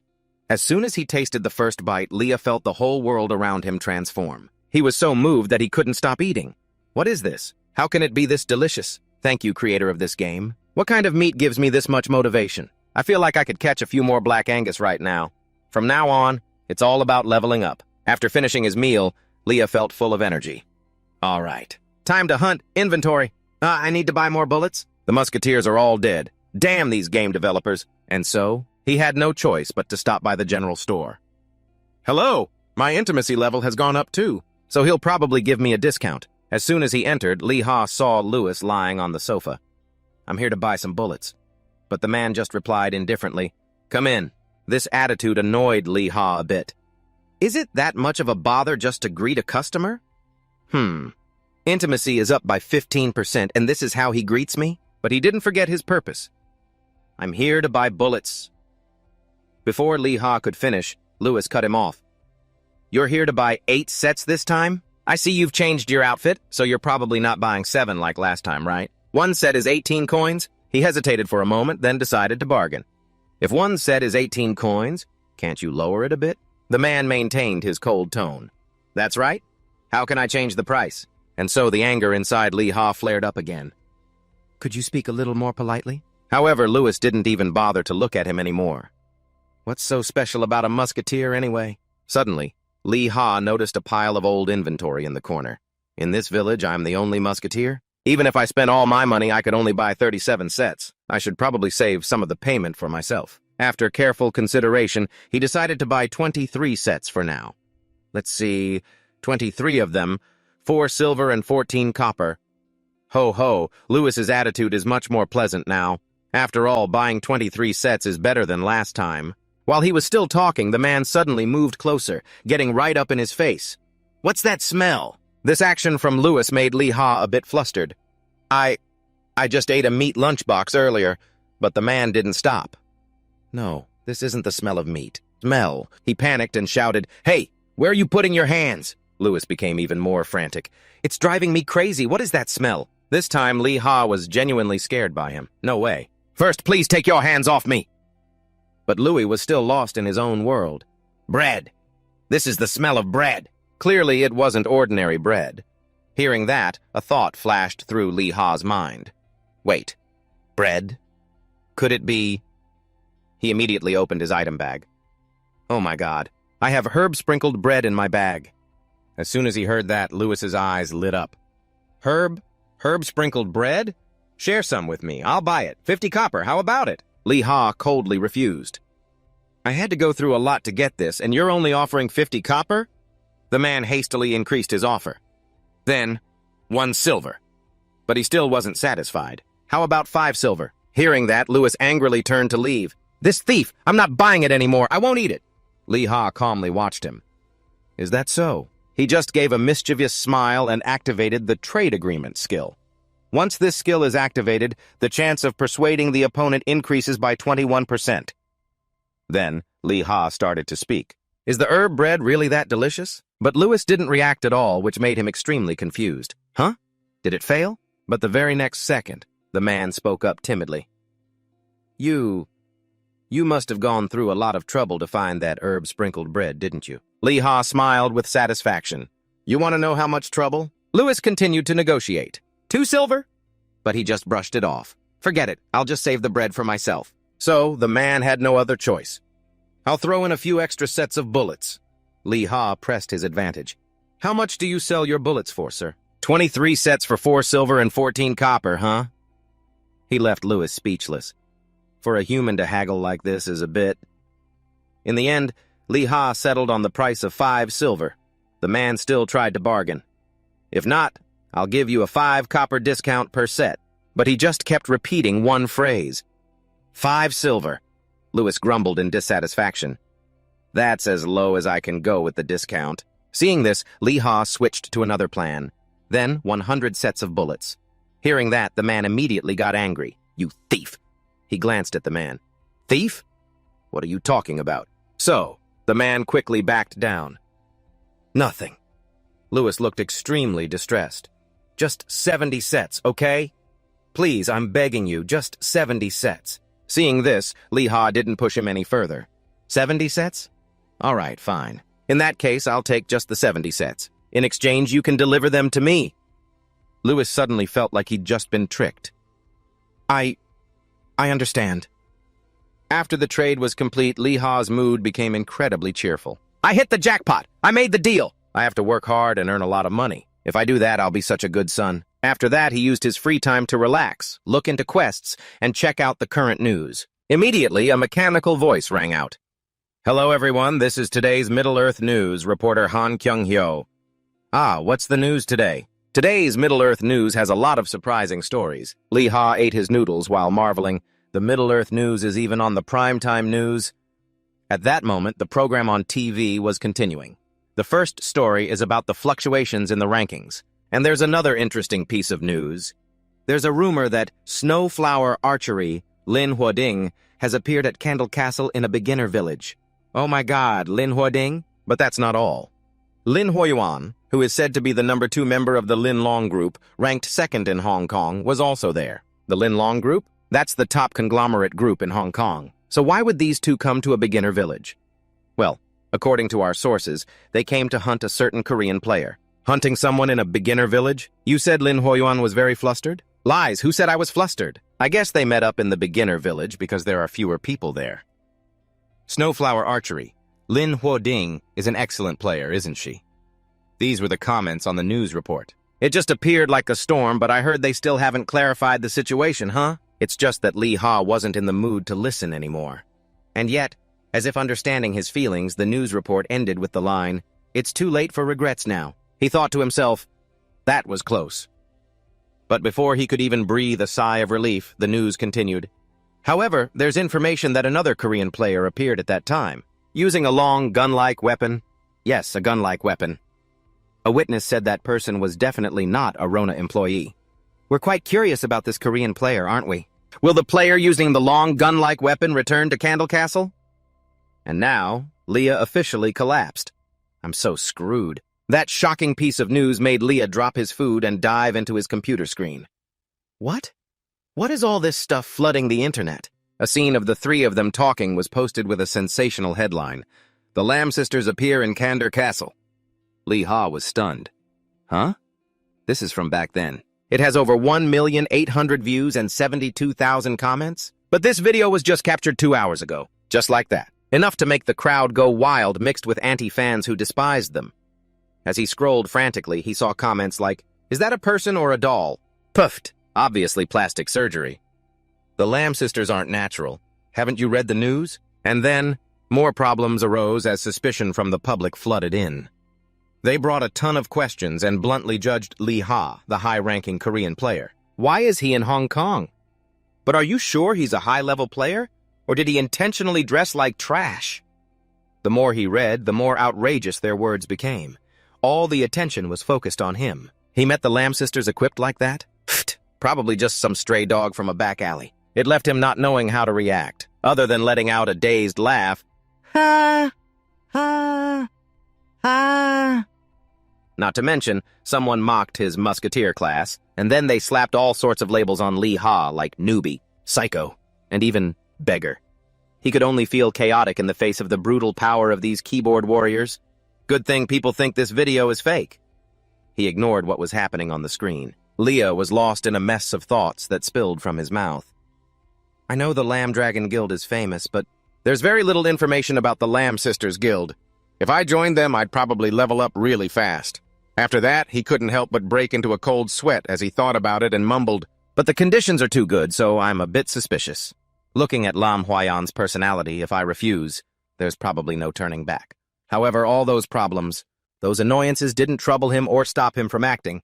but I have to level up on my own. So no matter how hard it was, even though he had issues with loading his gun and his aim wasn't very stable, Leah still successfully completed the Fox family quests that the old man requested. "I've caught them, sir." Even Gok was extremely surprised. That was fast. At the same time, the system window popped up with a series of notifications. Intelligent Beast Quest complete. Intimacy with Candor Castle, NPCs increased by 10%. And with the security forces by 15%. He received 50 bronze and a pair of leather socks, which made Leah a bit disappointed. "Shh! No level up?" And before he could catch his breath, Gok led them into a quick conversation. "It's a bit much to ask for another favor right after you finished a job, but for someone as capable as you, Ha-Lee-Ha. What about wolves? How do you know the foxes are leaving? So, I'm supposed to catch them?" The next second, the system window popped up with the details. Defeat 10 of them, along with attractive rewards. Actually, he'd already looked it up and knew about this quest. When he hit Accept, something unexpected appeared. A weapon usage voucher? Huh, they have these too? Ga, with a thoughtful attitude, said, "You need to repair your weapon now." This was a huge help for a new player like Lee-Ha. He was about to fix his shaky gun. He called out, "Well, I'm off then," the old man replied in a serious tone. "We're counting on you, Lee-Ha." Before long, he arrived at a place with a sign that read, "Warning, Wolf Area." He leaned against it wearily. Leah mumbled in frustration, "From here on out, I guess I have to find a party." But finding someone to team up with isn't easy. It's a bit tough for a level 8 player like me alone. But if I could get a party... He imagined a scene where everyone was busy fighting wolves, while he himself would be busy reloading for a full 2 minutes, by which time everything would be over, leaving him standing there helplessly. A person with a hit rate of 55 out of 10 and a long reload time. He sighed. I knew it would be like that. Brooding too much wouldn't help. Leah immediately showed a glimmer of positive hope and self-belief. Dealing with 2 or 3 wolves at once would be tiring, but if I can separate them, it should be fine. After that, he crawled low to the ground and calculated as he slowly approached the danger zone. 100 foxes took 13 sets of ammo, so now I have 71 sets left. I'll finish this wolf quest with just 11 shots. Get to level 10, then catch the golden eagle. He remained in his ambush position for a long time, but nothing happened, making Lee-Ha break out in a sweat. Aren't there any lone wolves? Suddenly, someone's voice rang out. "Magic missile!" He noticed it. Huh? Then his eyes widened. Oh ho, a fellow player, a party member. Right in front of him was a gentle-looking female mage who said, "I've lured 3 of them over." "Mr. Tanker," he asserted. "I'll control it." Another teammate exclaimed, "Combat starts in 3 seconds!" And then, the entire team coordinated so smoothly they could act simultaneously. They unleashed a series of support skills. Stomp, Magic Missile, Magic Energy Ball. It was enough to make a solo player like Lee-Ha gape in awe. The wolf was really frozen. Through tears of pain, it still had to crawl and drag itself away. So sad. I have to find some prey before I get hurt. Meanwhile, the other group was still incredibly lively. Stomp, Magic Missile, and Magic Energy intertwined with the wolf's yelps. Finally, after moments of anxious anticipation, the target, with its soft fur, appeared right in front of him. Its eyes, glowing with a dangerous red light, narrowed tightly as if it too had tracked its pursuer's movements. Who knew the pursuer was just a fan looking for a place to vent his feelings, while Lee-Ha was overjoyed. "Found it!" There wasn't the slightest hesitation or wasted movement. He was clearly filled with determination. "I'll show you the results of my training." Right after biting the cartridge open, he skillfully poured the gunpowder and loaded the bullet into the flintlock. The third step, of course, was indispensable. Using his breath instead of a ramrod, the final step was to tap the butt of the gun on the ground several times to ensure there were no gaps between the flammable materials. By the time he finished this lengthy process with the wolf, it was already taken care of and basking in the sun. Lee-Ha officially moved to the aiming step. Confidence shone on his face as he remembered the regimental commander of the 95th Rifle Regiment that he had seen in a movie. "Control your breathing and shoot straight, kiddo." He couldn't help but exclaim, "Thank you, Commander. Thanks to you, I loaded it in under a minute." And then, all distracting thoughts vanished with the smoke of his exhale. Without any more hesitation, Lee-Ha decisively pulled the trigger and fired the flintlock. The resounding shot tore through the wind, aimed straight at the wolf, which was still yelping. It stunned the creature, sending its body tumbling. It wasn't clear how much time he took, but the final result was enough to make Lee Ha jump for joy. Yes! Just as he was celebrating his first achievement, the appearance of a second wolf made his face freeze. He'd caught one. But unlike before, this one clearly recognized that a human had killed its companion. Its killing intent billowed to the heavens. A chill ran down his spine, making Lee Ha flinch slightly. Another one? Where were you hiding to show up now? Recalling how he once had to use a ranged weapon in close combat, his mind was forced to work at top speed. The durability of the flintlock wouldn't last much longer. I have to avoid getting close to them. As soon as he made the decision, his hands moved quickly. I have to reload in 1 minute. The 4 movements he had just performed, though relaxed, were no less decisive. Now they were executed at double the speed: bite, pour, blow, and tap. Blow. With his talent and experience, the series of gestures was completed in a great hurry, and luckily without any hitches. Damn it! I have to aim quickly! But when Lee Ha reached the 5th step, he couldn't help but freeze. The wolf before him wasn't moving at all. This strange behavior raised questions and many speculations, so much so that he gulped audibly. What's going on? Why isn't it charging at me? Could it be? Finally, the wolf moved. However, it circled around him instead of charging straight at Lee Ha. This action clearly proved his theory. That thing is trying to avoid being targeted. Huh. So these dumb wolves know how to dodge bullets, huh? It's really hard to hit a moving target. If it suddenly moves left or right, I could miss even at close range. Or maybe I should just stay quiet, let it get farther away, and then provoke it? No, that won't work. I can't bring back the one I caught earlier, so I can't do that. After all that, Lee Ha took a deep breath, gathering his energy with the firm resolve of his choice. It's either both of them or neither. The next second, he ignored the flintlock in his hand and directly fired a volley with his mouth. Bang! Bang! Bang! It seemed like a meaningless attempt to scare it, but unexpectedly, the wolf's body froze as if it had received a signal. Then it bared a set of bright, perfectly even teeth, arguably the most beautiful in the wolf kingdom, in a mocking smile. Then, so confident, it reared up, revealing countless openings on its beautiful body. With his human intellect, Lee Ha seized the opportunity and immediately pulled the trigger. Instantly, a deafening shot rang out, followed by a cloud of smoke billowing into the sky. It was purely a battle of wits, and the scales of victory gently tipped in his favor with a terrifying whoosh. Facing the lifeless wolf, Lee Ha let out a sigh of joyful relief. Oh my God. It's finally dead. Meanwhile, the wolf still couldn't process it. But I clearly attacked after it fired. Receiving the notification that his musketeer skill had leveled up to 2, Lee Ha was stunned. Reacting to a gunshot sound from my mouth, how stupid. Or should I praise it for being smart enough to hesitate? Even in death, the wolf gnashed its teeth in anger. You made that sound with your mouth. Filled with the excitement of defeating 2 monsters in a row, Lee Ha was still busy. Gotta check carefully. There aren't any more wolves, right? Then he carelessly forgot about his surroundings and focused on the prize before him. All right, time to collect the items. Time. Finally, the silent, approaching figure spoke up. Wow, how did you take it down just now? Hearing that, Lee Ha was startled, but he quickly calmed down and turned his head. Another player? At the same time, he forced a smile. Ah, that. Who knew that right after facing monster wolves, he would come face to face with players who were clearly more terrifying and sudden than the creatures just now? Right after facing the majesty of Bunam and Jingong, it took a long while for Lee Ha to come to his senses amidst extreme panic. Giants! Monsters! The series of movements he performed at lightning speed scared the other 2 just as much. Bunam had to step forward to block them. Wait! We're not monsters! I'm a player! A player! Jingong quickly shrank back, stammering, Don't shoot me! And then he waited for this very moment. A bolt of lightning struck as Lee Ha, stunned, suddenly remembered. They're Lisa Dian and the Giant. I've seen them on the homepage. As that thought sank in, Lee Ha turned his back and walked away nonchalantly, no longer concerned. So they weren't monsters after all. This made Bunam quickly raise a hand to his head, completely unsure of the guy's attitude. What was that about? Hey, wait up!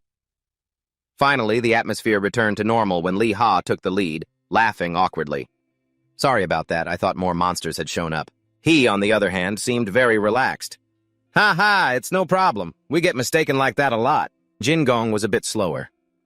It's okay. Not even a few minutes later, Bunam's expression turned deadly serious. Are you hunting alone? Lee Ha broke out in a sweat. Yes. In return, he got a chilling response from the man. You caught 2 wolves by yourself. This made him shudder inwardly. Why does he look so fierce? But he speaks and acts so politely. It didn't stop there. Bunam moved right up close to him and proposed, I'm just asking. If we're around the same level, let's hunt together. Lee Ha was more tense than ever. So scary. Don't come any closer. Why does his laugh sound so creepy? He was a bit surprised, stammering to confirm, Cooperate? Although he looked like a thug, he was actually representing his party and explained formally, We were assigned a quest to catch 3 wolves, but since we're level 9, it's a bit difficult. Without any hesitation, he went straight for the jugular. It also takes you a full minute to reload. If during that time, more monsters showed up, wouldn't you be dead instantly? Thanks to that, he felt less scared of the man. He speaks so politely, so they saw me reloading. This guy has a point, I was just lucky earlier. There isn't much of a level gap, so there probably won't be any losses, right? And so, after some thought, Lee Ha gave a little heh-heh smile and posed a counter-question. I'm only level 8. Is that a problem? It was Bunam's turn to be surprised, letting out a gasp. You're an even lower level than us? He, I thought you were higher. It's no problem, let's hunt together. Then he gestured towards the swordsman healer, Jing Gong. I'll lure them over. You 2 attack, okay? The giant will tank the hits and hold it off. Once he restrains it, we'll finish it immediately. Kick, kick, kick. Lee Ha couldn't help but feel impressed. This sounds like a balanced party. And so, he exclaimed, Thanks for letting me join. My name is Haliha. The man began the introductions. I'm Bunam, also known as Venom Mage. I'm a poison specialist. The person next to him continued, I'm Jin Gong Gong, level 9. Faced with this man of few words, Lee Ha, feeling a bit suspicious, hesitantly asked, Jin Gong Gong, what's your class? He felt a little bewildered. Strange. Why do I have this feeling of familiarity? Just then, the man scratched his face, looking flustered about the topic. Ah, that is... When suddenly it was like a light bulb went off as he saw the thing on Jin Gong's head. Wait, that crow? It really is him. Finally, the question that had been nagging him was answered. It was the Lich who was forced to a truce. He just exposed the guy's infamous dark history. You're the giant who became a Lich just because of a power outage. The one who made me shout, I'm a baldy around the fountain 10 times. This made Jin Gong jump. Ah, you're that Korean guy? But I only ran 9 laps back then. The next second, he fell into a depressed state and went to sulk in a corner. It's okay. I'm used to it. Thanks to that, I even received some charity afterwards. Bunam, the poison specialist, also cheerfully added, I'm from Vietnam, from Ho Chi Minh City. As soon as he finished, Lee Ha quickly sized up the team. Jing Gong is a tanker and a healer. Add in an item user. And as for myself, although I'm slow, my attack power is strong. Cooperating could work. But if there are any losses, I'll probably be the one to suffer the most. What a strange party in the end. A party where the members found each other both amazing and pitiful was thus formed. Why not? Let's give it a try. That's right. Let's give it a try. Not letting any time go to waste, Jin Gong's hell crow, with eyes as sharp as an eagle's, flew forward. Reek, reek, reek! This completely set Lee Ha off. He had to hold back his laughter until he was shaking, as it suddenly reminded him of the innocent voice of a 3-year-old. I can't focus. Why does it sound like he's saying like to me? Meanwhile, Bunam had already leaped forward with his powerful poison-spitting special move. Obviously, the splat-splat scene was making it impossible for Lee Ha to focus. This is driving me crazy. He couldn't dare laugh at the sight, while the wolves dodged and growled, How dare you spit on us! Plus, Jin Gong's goofy image forced him to stay strong. Don't laugh. If I laugh, my hands will shake. If I miss, I'll waste a whole minute reloading. Finally, after much struggle, he successfully landed a stunning headshot on a wolf. Yelp! But as soon as that one fell, another one charged forward with killing intent. Its bloodthirsty maw opened wide. What a shame for it. Jin Gong got serious and gifted it a brutally heavy punch. To make sure, Bunam followed up with a sword strike right to its head, right on cue. Next, it witnessed 2 of its comrades fall one after another. The last wolf could only growl threateningly, not daring to advance.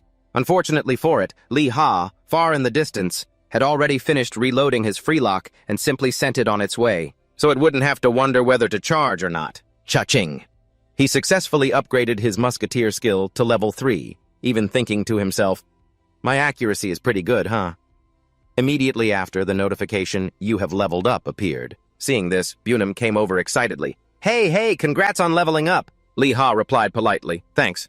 It's because our group's hunting speed is so fast." But he was quickly cut off by a serious-faced Bunam. "No, it's because Lee Ha's attack power is so strong, and you, Jingong, are a solid tank." This made the guy embarrassed. No, it's just because I have a big body." Meanwhile, he silently praised him. "He's really good at communicating, huh?" Then, seeing that things were settled, Lee Ha spoke up. "I've completed the quest. I should go back and report." But the experienced Bunim advised him, "Reporting now is useless. Get your experience to 89%, then report. You'll level up to level 10, and then you can go hunt the Golden Eagle." At that, the whole team cheerfully raised their hands, filled with determination.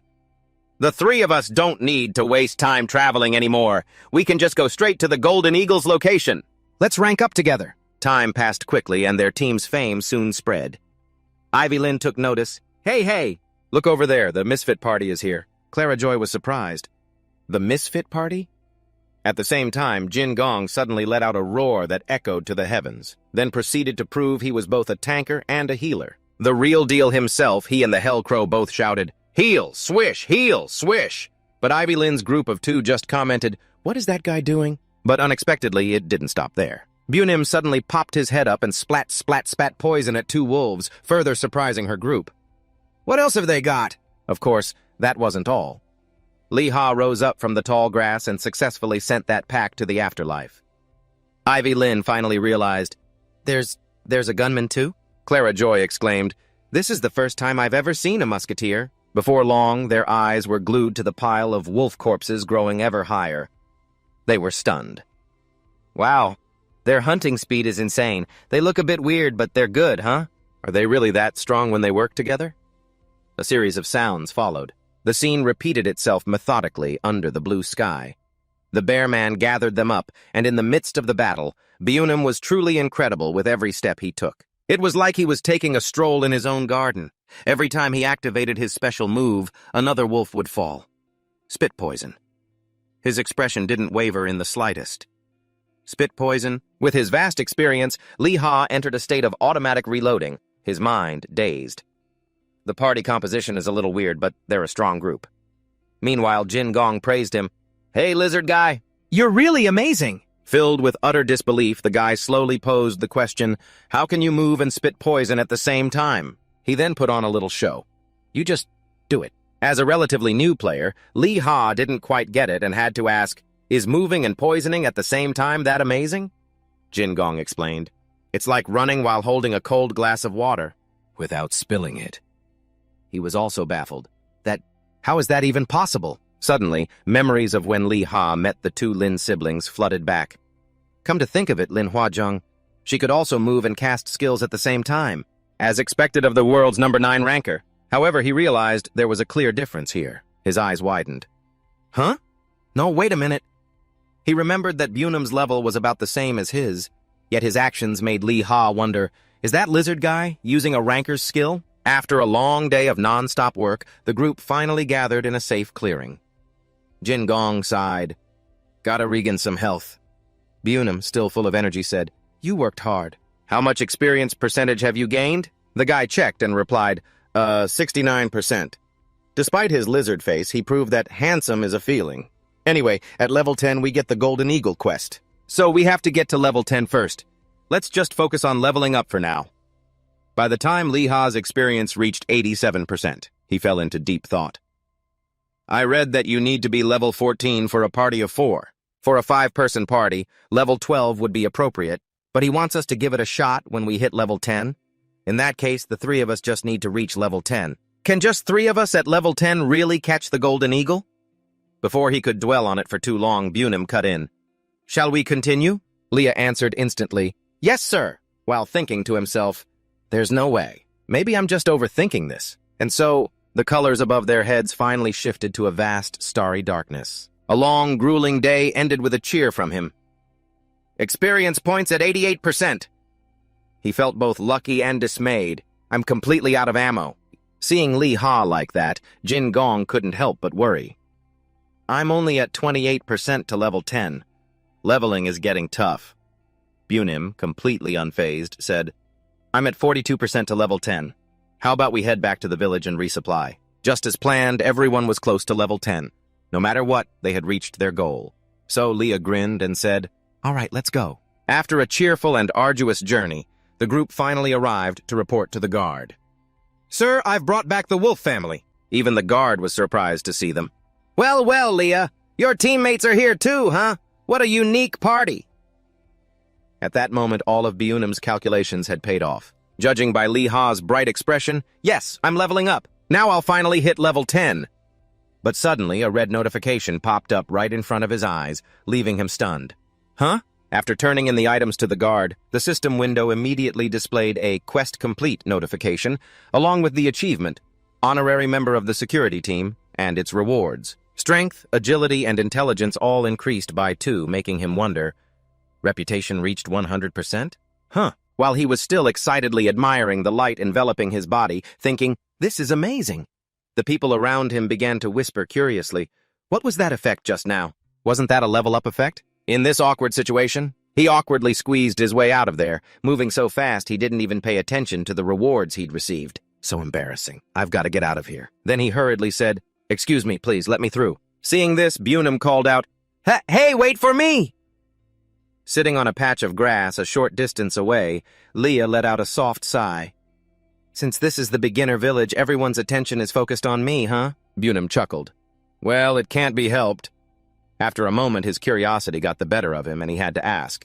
It's because this is the first time anyone has seen someone gain reputation. That's why. But how did you manage to get your reputation to 100%? Hearing that, he immediately became suspicious. What's with this guy, this lizard? Then he asked out loud, How did you know that? Bunim immediately got flustered and tried to explain, Well, that red light is the sign of a reputation increase. I looked it up online, and that's what people were saying. In that moment, a suspicion sparked in Leah. How could he know my reputation was exactly 100%?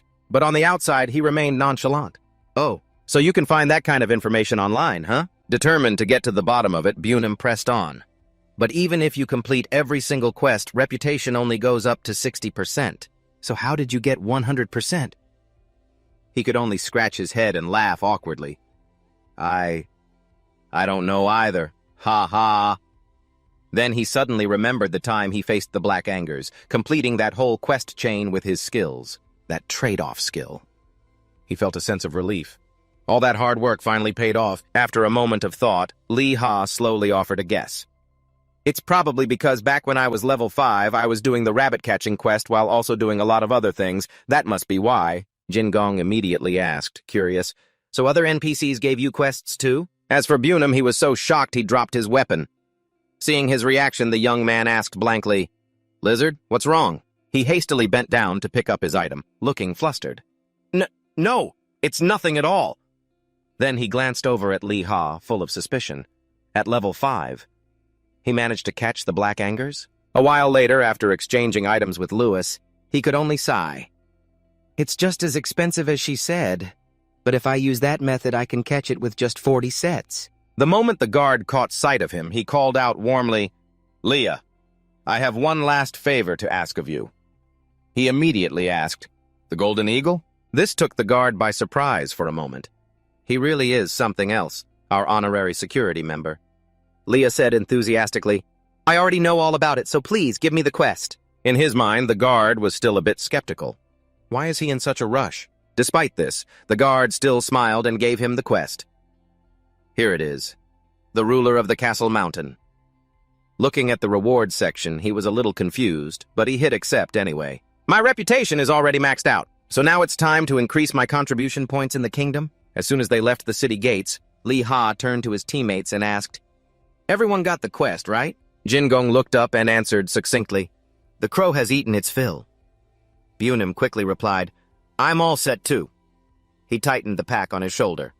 All right then. The group looked towards the hill ahead with excitement. Shall we go greet our elementary graduation test now? Just then, another team was arguing loudly as the group passed by. Ah, failed again? It was just the tank who died, right? What do we do now? Do we wait for the tank to revive? Are you crazy? We only have 48 hours. Why would we wait for him? Sophia questioned him. You just ignored it and left?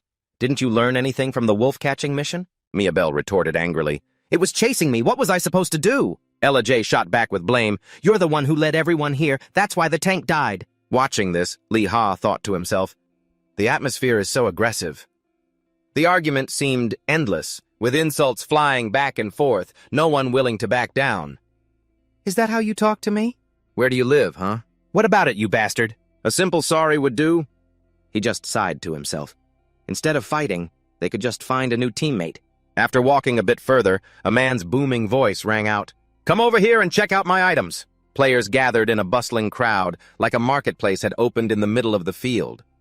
Selling HP boosters, 30% increase for 10 minutes. Selling fire arrow scrolls, 80 coins total.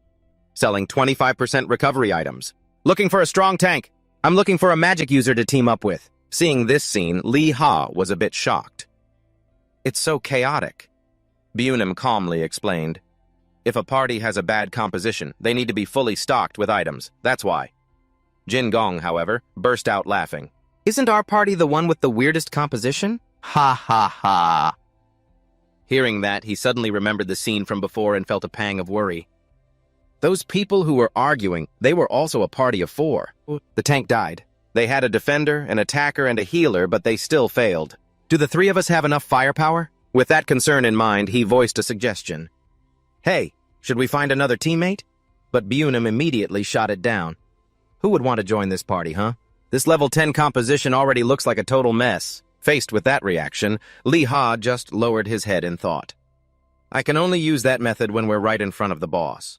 While lost in his thoughts, a reassuring voice suddenly spoke up. Don't worry too much. Startled, he asked, huh? Just then, Bunim smiled faintly and turned his head back with a meaningful look. Do you know why I chose such a ferocious-looking character? Those words made him let out a small sigh of relief, thinking to himself, right, there must be a reason for it. That must be why that lizard man trusted him so much. When the 3 of them arrived in front of the barrier, Jin Gong spoke up.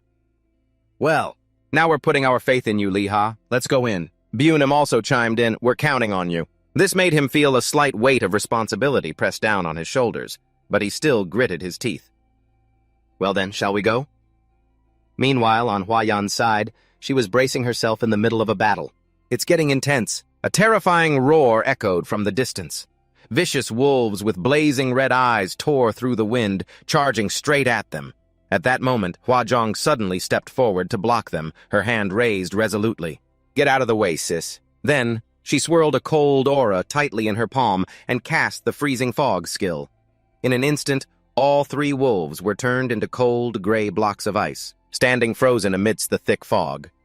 Seeing this, a delighted Hua Yan cheered, Let me, I'll finish them! But Hua Zhong shook her head, refusing. You should save your mana. Besides, we don't get any experience for killing these things anyway. Hearing that, she just let out a sigh and stood there watching blankly. So what if we don't get any experience? Frustrated by the reality of the situation. I told you to save your mana. Hua Zhong calmly instructed. This way, you won't waste even 1%. This made her even more suspicious. Is it because your level is high? She just shrugged. Can you help me burn the boss? Hearing that, Hua Yan happily praised her. With you here, this quest will probably be over in no time. But she still calmly reminded her, even so, you have to be the one to finish it for me. She said excitedly, I know. As her feet moved forward without a hint of hesitation, she suddenly urged, come on, let's make this quick. Facing a sky darkened by swirling flocks of black crows, Hoadin calmly called out, use your strongest magic, sis. Just as she was about to use her power, Hoaduyan hesitated for a moment. From here? It's so far, how am I supposed to hit it? But the younger one didn't bother to explain. Just do it. Behind her, her entire body began to resonate with the surging source of mana, her icy power building as she raised her head to look at the dark, rumbling, swirling clouds. She whispered, bone-chilling vortex, draw in the target. As the foolish crows flew straight into the icy tornado, she decisively confirmed, target is entering the bone-chilling vortex. The accumulated power grew more and more intense, streams of energy converging on a single point, aimed directly at the target. Hoadin also widened her eyes, focusing all her spirit on the direction ahead. Then, tens of thousands of brilliant streaks of light burst forth, as if wanting to tear the very fabric of the blizzard apart. They transformed into countless arrows that shot out, piercing straight into the flock of crows. After just a few breaths, a giant figure was torn apart, lost its balance, and crashed to the ground. In the end, it lay sprawled out, completely motionless. It was as if all its breath had been swallowed by the darkness. While the dust was still settling, she calmly approached the heavy corpse and glanced back. "Finish it, sis." Without further hesitation, she opened the system window again to quickly scroll through the list, looking for the next target. Meanwhile, Hoa Duin was busy concentrating her firepower to harvest experience. At the same time, Li Ha had just stepped into the barrier as the system chimed. "You have entered the mission." This was followed by a conversation nearby. "Hey, Jin Gong Gong, you have the one-body takedown skill, right?" The young man asked, "One-body takedown?" While opening his data window, the man mumbled, "I have it, but I can't use it during a fight." Bionim smiled. "Don't worry, you can use it." This made Li Ha a little suspicious. Does he know everyone else's skills too? Suddenly he turned and suggested to Li Ha, "You just need to follow behind us." His words made him pause for a moment. "Me? In the back?" But Bionim didn't answer directly, only offering a smile filled with hidden meaning. "You'll see." Seeing Bionim's strange reaction, Li Ha became even more confused. What is he planning to do? Abruptly, he opened his eyes wide, glowing with the cold look of a lizard, then let out a decisive roar, "Spit poison!" Streams of gruesome mucus shot out in all directions, leaving him stunned. What is he doing to his body? Once everything had settled, Bionim pointed straight ahead. "Let's go. Jin Gong Gong will use the one-body takedown skill, and you, Li Ha, will hide behind him." Hearing this, he asked doubtfully, "What if the wolves come for us?" But he answered with absolute certainty, "Let's see. They definitely won't come this way." Clutching his gun, Li Ha grew even more anxious. This is a wolf-patrolled area. If 5 wolves attack at once, the whole team could be wiped out. We also have to shoot down 10 golden eagles. What on earth are we doing? As they took a few more steps, a ferocious wolf suddenly appeared before them.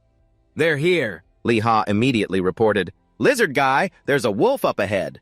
Bionim just smirked confidently. "Oh, come on, I told you to leave it to me." As soon as he finished speaking, he strode directly towards the beasts, making Li Ha want to scream in frustration.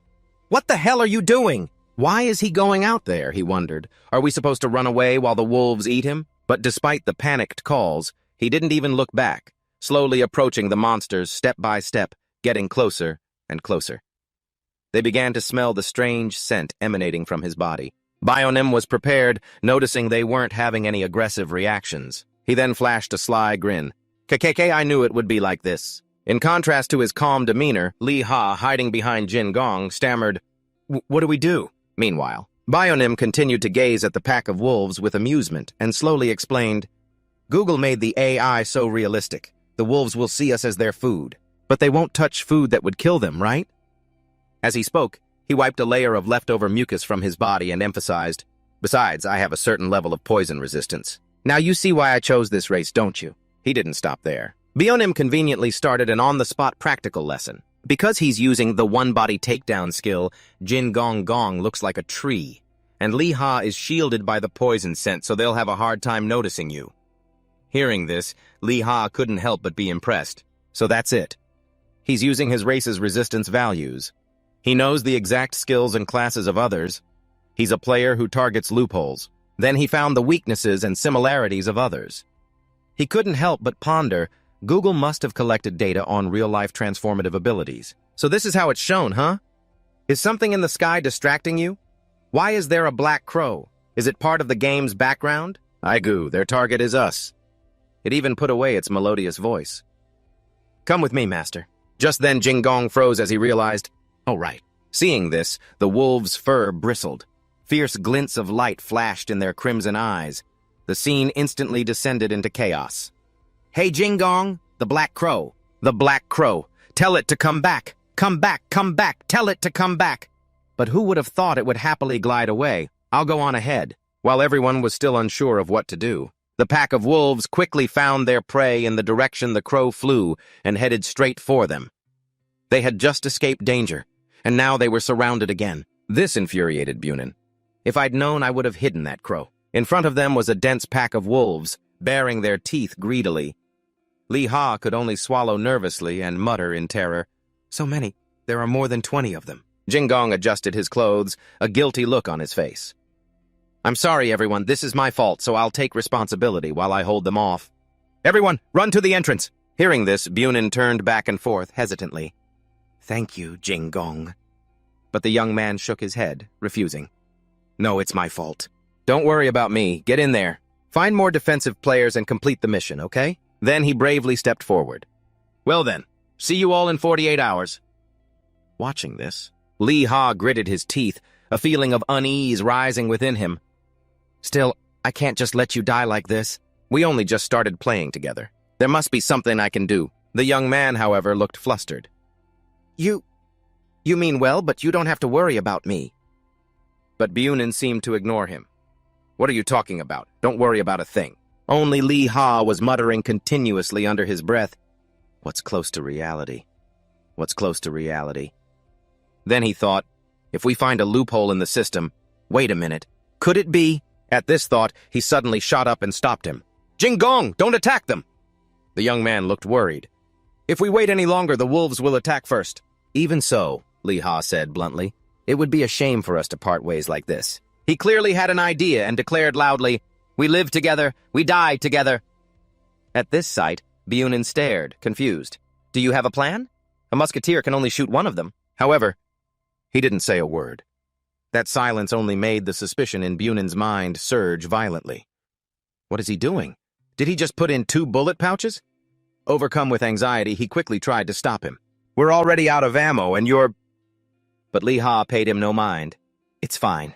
Immediately after, he pointed the barrel of his gun straight up at the dark sky, a decisive movement as if cutting off all hesitation, and warned, Hey, everyone! Cover your ears. Just a moment later, an earth-shattering explosion echoed, tearing through the silent night. The violent sound of the blast shook the entire space. It made Jingong stagger. I can't hear anything. Bunin's face was pale with fright. What the hell are you doing? As for Lee Ha, he only managed a few coughs. Well, I'm screwed. There's no turning back now. Glancing at the wolves, he thought bitterly, so we're just gonna die together like this, huh? But surprisingly, the pack of beasts froze. He immediately shouted, urging them on, Let's go, now! Bunin was stunned. What's going on? Jingong was bewildered. Why are they running away? But Lee Ha didn't have time to explain. Let's get out of here first, I'll tell you later. As they sprinted away at full speed, Bunin panted, desperate for an answer. What on earth did you do? He answered quickly between ragged breaths. I tried transforming too. Hearing this, Bunin grew even more confused. Transforming? Lee Ha was still being vague, giving them a hazy answer. This is shorter than applying poison or using the single-body takedown skill. Hearing that, Bunin panicked and called out from behind, Wait for me! After the group ran for their lives for a good distance, they finally dared to stop. We've escaped those wolves now, right? Jingong panted, exhausted. Yeah. They're not chasing us anymore. However, Bunin was still uneasy. Really? What was all that about? And then, in a flash of insight, his eyes widened in astonishment. Don't tell me! Then he asked in a serious tone, Was it the smell of gunpowder? Did you scare them away with the smell of gunpowder? Jingong was stunned, his eyes wide. No way, really? Only Lee Ha remained as calm as ever. This game is supposed to be realistic. The smell of gunpowder is hard for humans to bear, so it must be the same for wolves. This made both of them exclaim in awe. Amazing! No way! Inwardly, he felt pleased with himself. Phew, that was close. I thought I was going to break both bullets. And they were showering him with praise, saying he was so skilled, quite knowledgeable, and had a unique profession, too. Then as they were walking, Bunin suddenly asked a weirdly off-topic question. Hey, Lee Ha, have you ever tried playing in the Middle Land before? Hearing this question, he was surprised. Huh? Then he turned back to confirm, But we're playing in the Middle Land right now. Realizing he'd been tricked, he stammered, trying to cover it up. That's right. Then he quickly pushed him along to change the subject. Right, that's it. Come on, let's head up this way. A suspicion immediately arose in Lee Ha's mind. This lizard guy seems really suspicious. Just then, Jingong called out, Hey, everyone! The guy shyly made a suggestion. I'll call that crow back here and then we can go, okay? Everyone turned their heads away. What a dork. After hearing him, they both tilted their heads, each asking a question. Can't you use the skill while we're watching? Is it a skill that outsiders can't see? This made the guy flustered. No, it's not that. It's just a little embarrassing to use the skill. Seeing his awkward reaction, the two of them became even more cruelly excited and started clamoring. Then let us see it! Let's record it! The guy was bewildered. What are you guys trying to do? Under that pressure, Jingong trembled, looking like he was about to cry. I get it. It's a bit embarrassing, but the two of them didn't care and just grinned excitedly. This is gonna be fun! Taking a deep breath to compose himself, the guy solemnly shouted, Crow, summon! After speaking, he broke out into an elaborate dance routine, with disco music seemingly blasting in his head. Huh? The sight made Lee Ha and Bunam clutch their stomachs, rolling with laughter. What is that? That's insane! The guy could only clench his fists and endure it. If I don't do this, it won't come back. To the imaginary music, Jin Gong continued to dance while explaining. Worshipping nature is the condition for its existence. Tears streamed down the guy's face, but he still tried to finish the whole routine, especially since the summoning must be done with sincerity. Observing this, Bunam was skeptical. The crow will come back just from watching this? Lee Ha, on the other hand, sympathized with him. That crow is really too much. With 2 streams of tears flowing down, Jin Gong choked out each bitter word. It's done. The gaze of a sharp-eyed fledgling. This summoning is my dignity. Not knowing how to comfort him, he forced a smile. Well, the crow is back, so let's head up there now. And so, the 3 of them headed straight for the towering mountain shrouded in mist. Seeing the magnificent target ahead made Lee Ha excited. Finally, we're going to meet the boss! At last, after a long and arduous journey, Lee Ha's group finally reached their destination. Is that the Golden Eagle? Bunam stammered in reply, as you can see. As for Jin Gong, he couldn't utter another word. Whoa! Astonishment was written all over Lee Ha's face. Why did the game developers scale up the size so much? What kind of eagle is that? First a rabbit the size of a cow, and now an eagle the size of a light aircraft. What's next? A monster the size of a building? With the sharp eyes of a sniper, he could make a rough estimate. If the smaller one in the back is about 2.5 meters, the big one must be at least 4 times larger. The conclusion made his face darken.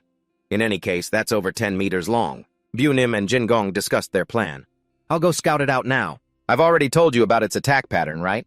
Yes, I've learned it. Good.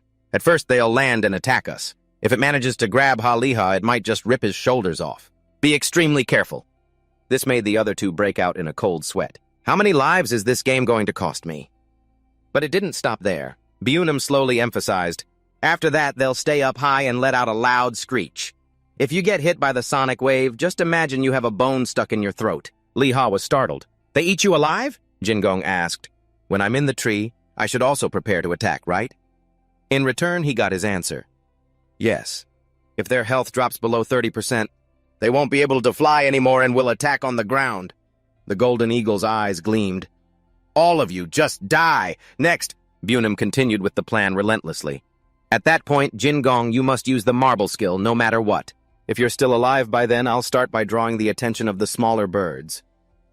Unexpectedly, Lee Ha wore a confident and determined smile. When he declared, No, you don't have to do that. I'll shoot the boss directly.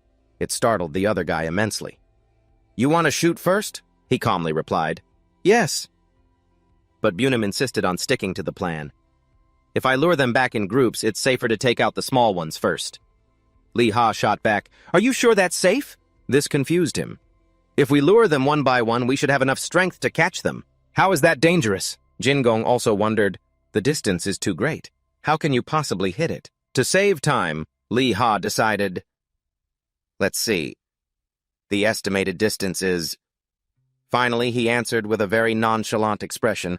About 90 meters, I guess. Finally, Bunam got so angry he could breathe fire. Leah, what do you mean 90 meters? Are you kidding me? Meanwhile, the other guy was flustered. You really measured that distance? Of course, nothing is ever 100% certain. Leah placed his full trust in them. It could still fail, so Bunam, get ready to use your skill. He was fuming. Of course, Leah continued. And Jin Gong? The guy pointed at himself, bewildered. Me? With a deadpan face, Leah said something strange. Come over here and lie down. Jin Gong was confused. What? He then explained more clearly. You lie down and I'll use you as a stand for my gun. The guy couldn't help but exclaim, What? This guy? In the end, Lee Ha got his way. You can do it. I don't need to use the bipod then. Jin Gong was speechless. I'm so happy for you. He even pushed his luck further. Can you hold your breath? Breathing will make you shake. The guy didn't know what to say other than, What? Do you want to take your last breath? Is that my inner voice speaking? After all that, Lee Ha successfully set up the flintlock on Jin Gong's back and aimed straight at the prey. It was moving between 95 and 110 meters away, rising about 2 to 3 meters with each flap of its wings. If the bullet velocity is a little faster, it'll be safer. All right, I've controlled my breathing, drawing on all my experience. Real combat in the real world and Middle-earth. He made his judgment and took action, aiming at the spot where the golden eagle was about to fly straight towards, and fired. The next second, Leah quickly lowered the gun and announced to his team members, I've fired. If it dives, get ready to use your skills. Suddenly, a series of notifications appeared beside him, enough to leave him stunned. An achievement? No way. After a moment of silence between the three of them, his two teammates snapped out of their daze and shouted excitedly, You shot it down in just one hit? Amazing. So amazing. That was truly amazing. Only at this moment did Lee Ha finally understand. Oh, so it died in just one shot, huh? Before the golden eagle even knew what was happening, its life was over. The one who caused it still couldn't believe it. I know I'm the one who shot it, but how is that possible? The moment the monster officially hit the hard ground, a series of system messages appeared. The ruler of the king's castle mountain, the golden eagle, has been slain. Obtained golden eagle's wing. You have leveled up. Musketeer skill has increased to level 4. Clearly, it wasn't just Leah. Both Byunim and Jin Gong also received congratulatory messages for defeating the ruler of the king's castle mountain, the golden eagle. Strength, agility, intelligence, stamina, and willpower have all increased by 1. The guy wanted to let himself go with the wind. Leah, this is the second achievement I've received. That's a lot of attribute points. Byunim beamed like a flower in spring. Is this for real? Getting an achievement in just one shot? He didn't forget to reply, I'm so happy for you. He thought to himself, I have to get the meat before this place closes. Finally, the notification. You will be automatically ejected from this dungeon in the next 30 seconds, appeared. But by then, Lee Ha had already finished carving the eagle's meat. An achievement window, huh? I got 2 of them? The first blue message was about the achievement, 1 shot, 1 kill, golden eagle, D rank. Strength, agility, and intelligence +2. Looking over the whole thing, he couldn't help but wonder, please quickly make way for the next person? So I'm level 11 now, huh? The second window was for the sniper, C rank, achievement. Agility +6, stamina, and intelligence +3. He even got the composure skill. Leah understood clearly. I must have hit it while it was ascending. That monster was 100 meters away. Just as he finished looking, Jin Gong spoke up. Should we get out of here? The gate's open. He glanced over. Yeah. However, at that moment, another notification popped up. Huh? I closed the achievement window, but there's another one? You are the second person to receive the sniper achievement. You will receive a 200% bonus to its effects. Attribute points are also doubled. Leah's eyes widened. That's the Hall of Honor. Byunim urged, once the eagle's body is confirmed, let's get going. Are you back to your senses? Let's go! Let's go! Filled with excitement for the unknown future, the whole group cheered, immersed in joy. We've finally graduated from the beginner's area. By the time we got back to the base, Jin Gong was so happy he was skipping. All stats +1. I've never received an achievement like this before. Since the summoner's affinity reached 100%, Lee Ha commented from the side, Is that so? So you've been promoted to F rank now, huh? After a moment, Byunim decided to directly ask what he was suspicious about. How did you do that? So sudden it's confusing you, huh? What's wrong? He emphasized every single word. How on earth could you shoot them? The moment he saw another player, Byunim lowered his voice. How could you just one-shot them like that? That's no small feat. It was a boss monster. Jin Gong was the one who spoke up, confused. What's wrong with you? Isn't it a good thing that we took it down quickly? But the other guy refuted him, spelling out each word. The problem isn't how fast we killed it. It's that with our level, with our strength, it should have been impossible. It was a boss. Even players around our level would take a while to defeat it. Are you hacking the game? Even Lee Ha could only laugh awkwardly. Ha ha ha! Everyone, please don't... while thinking to himself, I didn't expect I could do that either. With a look that said, look me in the eye and answer, Bunim asked, was that really a critical hit? Lee Ha, embarrassed but honest, replied, it was luck. I didn't even know it would die instantly. If I were this lucky every time, I'd probably be level 50 by now, right? But no matter how many times he insisted, the other guy kept staring at him with suspicious eyes, making him flustered. It would be great if I knew how I managed to shoot it like that. The way you're staring at me is making me even more scared. However, this didn't last long, as Bunim was the first to speak. Sorry, I got a little too excited about something I've seen before. Jin Gong ran over and chimed in. Me too. It feels like we won the lottery, right? Lee Ha smiled cheerfully. Me too. But in his mind, a suspicion formed as he thought about the system message mentioning he could make it, so no one realized he had fired the gun. Bunim probably reacted that way because he saw that first motto earlier. I'll have to remember that motto. After all the suspicion and difficulties, he successfully reached the quest turn-in point and was acknowledged by the guard. I really have a good eye for people. Thank you, Lee Ha. He grinned in response. Thank you, squad leader, sir. And then, a notification announced that his contribution to the Pupil Kingdom had increased by 300, and his level had gone up for completing the quest. Next was a special reward from him. This is a letter of recommendation to the Browbet Musketeer Academy in the capital. It's the best training facility on the continent. Receiving it along with 90 coins, Lee Ha thought to himself, isn't that the place that trained musketeers during the British Empire? The guard continued, it seems you understand your own weakness, but I believe the academy will give you sharper observation skills. He accepted this with a serious face. Yes. He sank back into contemplation. A weakness? That's right.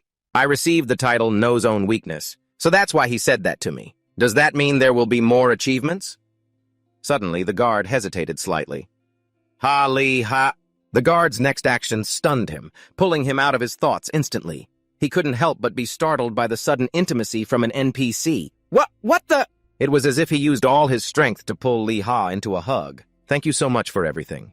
You've become a great talent for our kingdom. This made him certain without even needing to check. This affinity must be over 100% now. And so, he replied, it is I who should be thanking you, squad leader. All encounters eventually fade. As he left, Lee Ha felt a sense of nostalgia. It feels like being in the army. Meanwhile, the surrounding players were buzzing with chatter.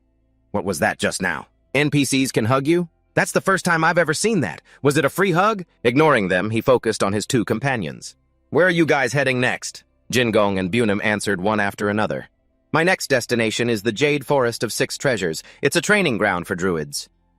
Mine is the Tamba Forest, which is near there. Finally, it was Lee Ha's turn. I'm heading to the capital. I think it was called something. The other guy sighed. It's a bit of a shame, isn't it? We were like an undefeated team. This gave him a chance to tease. You're traveling with me, but you hate me? Jin Gong stammered. Hate you? What are you talking about? I was lucky to be with you. This made Lee Ha feel emotional. It's not like we'll never see each other again. We're friends now, right? And just like that, a strong team built on camaraderie came to an end, each for the sake of their own future. We'll meet again, Lee Ha. Take care. You too. Have fun, he shouted cheerfully. Everyone, let's do our best to level up and party together again someday. He patiently watched until both of their figures disappeared from view, then let out a sigh of relief, excited to finally have some time to check on himself. Finally alone, he gave the system a command, character status window, and looked over the series of 3 achievements he had received. From exterminating the Golden Eagle, Lee Ha laughed heartily as if he couldn't believe it. Ha, is this for real? And for Sniper, he couldn't believe he was the second person in the world to receive this achievement. To be certain and to understand it better, he gave the command, character window, feeling more suspicious than ever. Is this a dream? There's no way this is real. I only focused on agility, but my strength and intelligence also increased by more than 30? Looking at all the information before his eyes, Lee Ha was endlessly stunned. According to the stats, the total points converted from achievements and titles is 114, and I still have 40 points to spend. I'll just leave the points for now. I should go find the new skill I received. Looking at the Calm Mind skill, which helps prevent his hands from shaking, made him a bit disappointed. It would be so much better if 3 seconds was 30 minutes. The Musketeer in Training skill gave Lee Ha the same feeling. This is so vague. A 0.5% increase in leveling speed is too stingy. But anyway, things are just beginning. Lee Ha quickly pushed aside all negative thoughts. I can't be greedy. I've confirmed everything, so I feel more relieved now. If I work hard, I'm sure I'll get better. He put all calculations aside for what came next. First, he had to report the completion of his mission. He called out with great vigor and excitement, "Good day, ma'am." In return, he was met with intense enthusiasm from the other person. Oh my goodness, look who it is. It was Madame Lu. So, Lee Ha, you've discovered your own weakness, have you? You've already succeeded in your hunt, and so quickly, too. He was taken aback by this attitude. Ah, yes, ma'am, I succeeded. He screamed internally, "Please don't call me by that title like that! And don't get your face so close to me!" She maintained a brilliant smile while teasing, "Oh my, so fast. You're not trying to trick me, are you?" Lee Ha switched to a flattering expression. "Hey, why would I trick you? You've helped me so much, madam." He knew full well that if he tried to trick her, he'd probably be chopped into meatballs. After a thorough inspection, even Madame Lu was stunned. "Your abilities are truly excellent." Lee Ha held out his hand. "That's not copper, it's silver." And then she told him, "Wait for me to make a boxed lunch, will you? Do you want to meet Chef Kiyomi? He's sad because you haven't met him yet." He was bewildered. Is that so?" Madame Lu emphasized every word. "Because it's hard to meet someone like you, Lee Ha. He's been sharpening his knife while waiting to meet you." Although in his heart he was screaming, "Why would you sharpen a knife to meet me?" He still forced himself to say, "Well then, I must meet him." She was just waiting for him to say that, and she immediately yelled out an announcement. "Kiyomi, Lee Ha is here!" Who would have thought he would appear instantly with an aggressive line of dialogue? So the meat has come home, has it? It scared him so much he froze. Did he just call me meat? The very next second, after admiring Lee Ha's results, Kiyomi praised him with the most honest evaluation.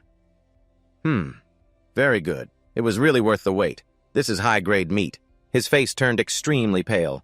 Don't look at me and say things like that. Look at the eagle meat when you say that. Who could have known there was another NPC besides the guards who expressed emotions so passionately? I'm truly very grateful to you. I knew someone would bring this kind of delicious meat. Back for us. You must be someone who loves meat, right? He even made a comment that was a bit blind and stubborn. If you love meat, then you can't be a bad person. At this moment, both the breath and soul inside Lee Ha nearly abandoned him. First, please let me go and then we can talk. Save me! Finally, Kyo let go of Lee Ha, but he suddenly raised another issue. I want to ask if you have any intention of learning how to cook. It left him stunned for a long while before he asked back, "What did you say, sir?" Lee Ha suddenly froze, realizing something he had overlooked before. Wait a minute. Cooking? Increase a production skill? I don't have the chef job. I only have combat-related professions. But it's not as if there are no production jobs, since some people choose the warrior class to become blacksmiths. I heard those jobs have a pretty good income. He fell into a stream of thought. Wait, if that's the case, is cooking a basic skill or a production skill? It seems close to crafting, so it's probably a production skill, right? Could it be a skill related to butchering, gathering, agriculture, or fishing? I can learn two types. I can choose skills that are profitable for making money or ones that are helpful in battle. Cooking is a bit ambiguous, but if I learn it, I can sell food. I need to think this through to raise my stats, so all this effort doesn't go to waste. You immediately agreed to Kyo's enthusiastic offer. Of course, it's no big deal. So now, could you please let go of me, sir? He burst out laughing, his face full of satisfaction. Oh ho ho, excellent!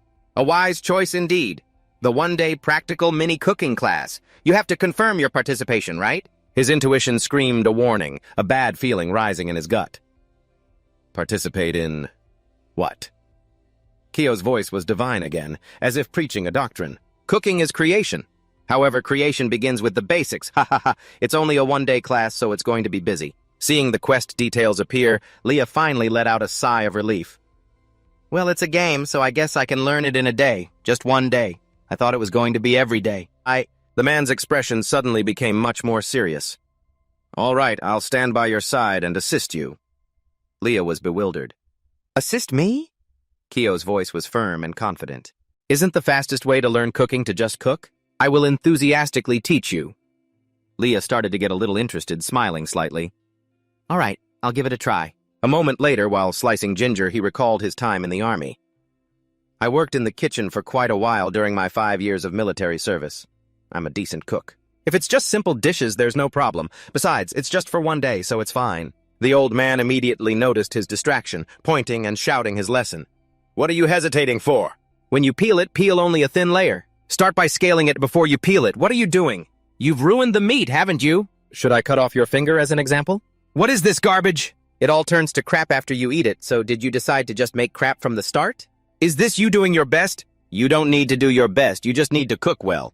Even a dog wouldn't eat this. Damn it, is this supposed to be roasted? You call this roasted, huh? Bring a priest here. If you perform a ritual on this roasted rabbit, it would probably come back to life. Kyo clutched his head and screamed tragically, his voice cracking in a crisis of despair. Oh my God, did I really agree to teach this dim-witted sleeping kid how to cook? If I could go back in time, I'd cut my own tongue out before agreeing to this. Leah had heard so much his ears felt like they were bleeding. Would this game be too weird if I shot an NPC? I want to shoot him. I really want to shoot him. He gritted his teeth and endured, trying again and again, patiently refusing to give up. Until finally, a somewhat acceptable creation appeared on the table. Kyo speared a piece of steak with his fork and slowly brought it to his mouth to taste. Let's see. He chewed, savoring the flavor. Leah's patience had worn to its absolute limit. His killing intent flared. If he insults me one more time, I'm going to shoot him. I'm really going to shoot him. I'll shoot him and then quit the game. Fortunately, this time he passed. Kyo nodded in praise, but didn't forget to pat himself on the back for his contribution. Excellent. To think you could cook like this in just one day. It's because you had a great teacher, right? The system immediately announced, cooking skill learned. You can now use ingredients to make food. Leah's stamina was completely drained. His eyes were sunken, his face pale. I've been holding it in all day. Just one last time. All right. Patience. He forced a strained smile that could be considered polite. Thank you, sir. I'll be taking my leave now. He was worried because of the quest's rules. If his vitality dropped below 30%, he would be penalized. Leah's legs trembled as he staggered away. I can't believe it drained so much of my stamina. Madame Lu, who was sweeping, stopped her movements when she saw him. Oh my, are you leaving already? Leah answered, panting. Yeah, is it already closing time for the shop? She reminded him thoughtfully. Well then, you have to take your lunchbox with you. He snapped back to reality and reached for the lunchbox on the table. That's right. I have to take the lunchbox. But she quickly pressed it down. Oh. Leah felt like collapsing. Ma'am? What's wrong? I can't move at all. Madame Lu revealed her purpose. I have a favor to ask of you, Leah. Oh. As soon as he heard that phrase, he shuddered. A familiar haunting thought appeared in his mind. Another quest? She flashed a brilliant smile, her tone leaving no room for refusal. You will accept my request, won't you? Oh. Leah wasn't foolish enough to agree without knowing the details. How can I accept if you don't tell me what it is? She took out a lunchbox wrapped in red cloth. The atmosphere around her suddenly became strangely gloomy. Does our relationship really need such formalities? That action makes you suspicious of another lunchbox, huh? Just then the system announced a quest. Sacred Grill Restaurant branch opening fee. Take this letter and lunchbox to Madame Doe in the city. You'll stock within 1 month. It came with success rewards and failure penalties. Lee Ha quickly skimmed it. A delivery quest. How is this supposed to be easy? The success reward. Why is it like this? It's the final linked quest. The reward should be huge. The failure penalty seems severe. He cautiously confirmed with Madame Lu, I just have to deliver it and it's over, right? She nodded firmly. Of course. Lee Ha still couldn't feel at ease. Madame Du, your sister, she's not some man-eating monster or a kidnapper who hides people in dark places, is she, ma'am? She burst out laughing, trying to paint a friendly picture of her sister. Oh my goodness, she's just a kid living in the city. Why would you say that? He didn't trust her at all, his heart full of suspicion. So what's so difficult about this quest? Just as Lee Ha had suspected, Madame Lu frankly revealed, humans. Lee Ha was stunned, his eyes wide with disbelief. Humans? She suddenly let out a heavy sigh. Ha! You still don't fully trust me. He looked down, studying the lunchbox in his hand. Is some assassin going to chase me down and try to steal this lunchbox? She used a light-hearted tone to joke, but her words sounded like something out of a horror story. That won't happen. Oh my, are you okay? The case of the mysterious murderer targeting the Sacred Grill's lunchbox. Her words sent a chill down Lee Ha's spine, making his hair stand on end. Don't make up stories like that. Madame Lu, completely unaware of the seriousness, casually corrected him as if it were nothing. I'm just kidding, you know? It's just for promotion. Oh ho ho. He was angry, but only dared to curse silently in his head. But why did it seem so real? After that, he calculated his next route. A straight shot to the capital is about 500 kilometers. Just walking all day would take 10 days. The path certainly won't be easy. Of course, it's not just a straight line. It would take at least 15 days. If I'm unlucky and have to climb mountains, it'll take over a month. In reality, it would only take about 4 days, huh? Anyway, I have to go to the Musketeer Training Center. It's also in the city. I wonder if I'll run into any trouble on the way. Then Lee Ha spoke up loud and clear. I'll accept the quest. Madame Lu immediately explained clearly. Lee Ha, thank you. This is a lunchbox made from golden eagle meat. This is the one for Madame Du. He was still a little worried, so he asked cautiously, but will it spoil on the way? She quickly reassured him in a confident voice. There's preservation magic on it, so it can be preserved for 3 months. Oh ho ho. Of course it won't spoil. But I can't guarantee the flavor. Don't tell me you're planning to shatter the dream of a sacred grill #2 with bad-tasting food, are you? Lee Ha... Her expression turned dark and frightening, making Lee Ha tremble. No, of course not. Ha ha ha. Hearing his answer, Madame Lu was finally at ease and placed both lunchboxes in his hands.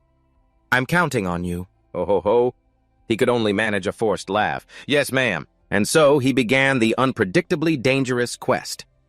Before setting off, Lee Ha curiously opened the purple lunchbox to try it first. As he devoured it, he praised, Oh my God, this is so good. It's even better than the Black Angus lunchbox. This relieves all the fatigue from cooking all day. At the same time, his stamina increased by 1 and his agility by 3. It was named the Special Elite Lunchbox. The effect didn't disappoint. Lee Ha leaned back in his chair, full. His hand rubbed his round belly. If I could make this and sell it, it would be amazing. His attention was suddenly drawn to the remaining lunchbox. Huh? He picked it up, turning it over and over, studying it. I'm so curious about this one. Since it's a rare lunchbox, it must be much better than the Black Eagle meat one, right? It doesn't have any smell. Let's see what it is. Item information. Rare lunchbox. Contains all the secrets of the sacred grill. Any creature that eats it will become a slave to Madame Lu, the only state-sanctioned narcotic. Lee Ha was so shocked he broke out in a cold sweat. Stat increase of 20 times? Tradable? He frantically looked around to see if anyone was there. Are you insane? And it's a rare item, too! First, I have to hide this. Where else could you find an item that gives you 4 levels just by eating it? Then he couldn't help but think about its value. Just how much could this sell for? Lee Ha immediately opened the auction house to search for prices through other people's sales posts. His mind raced. 1 gold is mainly sold for 200,000. Elite upgrade, movement speed plus 15, one-handed sword proficiency plus 6, huh? This is insane. 14 million? Madame Lu's lunchbox has no class restrictions and doesn't need to be equipped. It's an item that raises your stats just by eating it. An item like this would be extremely expensive. Lee Ha swallowed hard, his hand on the mouse trembling with excitement. Even if I sell it cheap, it'd be over 100,000. No. I can sell it for 1 million in real money? 1 million? He looked up at the sky, muttering, 1 million, 1 million, but the treatment cost is 20 million. Getting 1 million now means I've earned 5%. But after that, he told himself to calm down and think rationally. Lee Ha, you're a sniper. You can't get worked up like this. If I sell this, my affinity will be 100% destroyed. As soon as I get to the city, I'll be treated like an outcast. But in return, I'd get a whole 1 million. If I abandon the quest, my relationship with the NPC will sour and everything will be over. I've never once thought about quitting this game. But if I quit the game now, I get 1 million. Damn it! Lee Ha clutched his head, fighting an internal battle. The sum of money was so large it made his heart pound violently, conflicting thoughts tearing through his mind. Unable to hold it in any longer, he yelled out in frustration, But the reward for success should be something good, too! A reward of attending the grand opening is too vague. Is that reward worth 1 million? Maybe I should just sell it and betray them. Lee Ha gritted his teeth, trying to cling to the last shred of his morals. No, I can't. I can't betray the program. He remembered Madame Lu's friendly attitude. Our dear Lee Ha, make sure to eat your lunchbox while it's still warm. He tried to brainwash himself. She's just an NPC. No matter how realistic she seems, she's still just a program. It doesn't mean anything. Lee Ha looked up and sighed, full of torment. She told me to be careful of people. So she didn't mean I should be careful of others, but careful of myself, huh? So conflicted. Just as he was at a loss, the door swung open. Kim Do walked in and asked gently, "Son, you're so young. Why are you sighing like that? Is something wrong?" He snapped back to his senses. "Mom, you're still awake?" She nodded slightly, her eyes filled with concern. "I came to get some water. Why aren't you sleeping? What are you still doing up?" He reassured his mother. "I'll go to sleep right away, Mom. Don't worry." She replied thoughtfully, "All right then. Tomorrow night I have guests, so I'll be home a little late. I've already prepared the side dishes, so make sure you eat dinner first, okay?" Thanks to his mother's unexpected appearance, Lee Ha's mood lightened. What was I so worried about? Just think simply. I can think more about it later, right? In any case, I have to go to the city. In the game world, Lee Ha pushed open the door to a shop and called out, "Shopkeeper!" Lewis jumped at the familiar voice and stammered a greeting. "Ah, Lee Ha! No, Mr. Lee Ha, you're here!" He rubbed his hands in anticipation, flashing a sycophantic smile. "Oh my, what products have you brought for me today?" Lee Ha shook his head and explained, "The herbs haven't been growing much lately, sir. I'm currently searching for them, so please wait a little longer." The man understood the basics. Of course, they aren't easy to find. This time, he came with a different purpose. "Where is the wholesaler?" Lewis flinched for a moment. He hurriedly lifted his coffee cup to hide his tension, muttering, "The sun has just risen. This is crazy." "I'm sure they're on their way. Would you like some coffee?" Lee Ha smiled politely, not suspecting a thing. "I'll have a little, thank you." In reality, he misunderstood Lewis's intentions. Is he trying to mock me and holding himself back? He skillfully changed the subject, asking something else. "Do you sell maps?" As he poured him a cup of coffee, the man replied, "Of course we do." He then probed for the price. "How much are they?" The man fluently recited the prices as if he had memorized them. "A map of the castle's vicinity is 80 silver. A map of the entire kingdom of Dovan is 5 gold. Lee Ha hadn't expected them to be so expensive. 80 silver to 5 gold. Lewis glanced towards the wall where an item was covered with a cloth and slowly explained, "Maps are high-end items to begin with. Of course, they're expensive. So high-end they have to be covered with a cloth." Lee Ha considered this. "So that's why people online print out area information and just cut and paste it all together. So making a map of the entire peninsula in this game is really no joke. Well, forget about buying a map for now. I can just earn some money and buy one later." Suddenly, a sound rang out as someone pushed the door open and entered, their voice booming. "Shopkeeper! The goods are here!" Lewis greeted him warmly. "Oh my, Papu. You're here early, aren't you?" He placed a crate in the corner of the wall.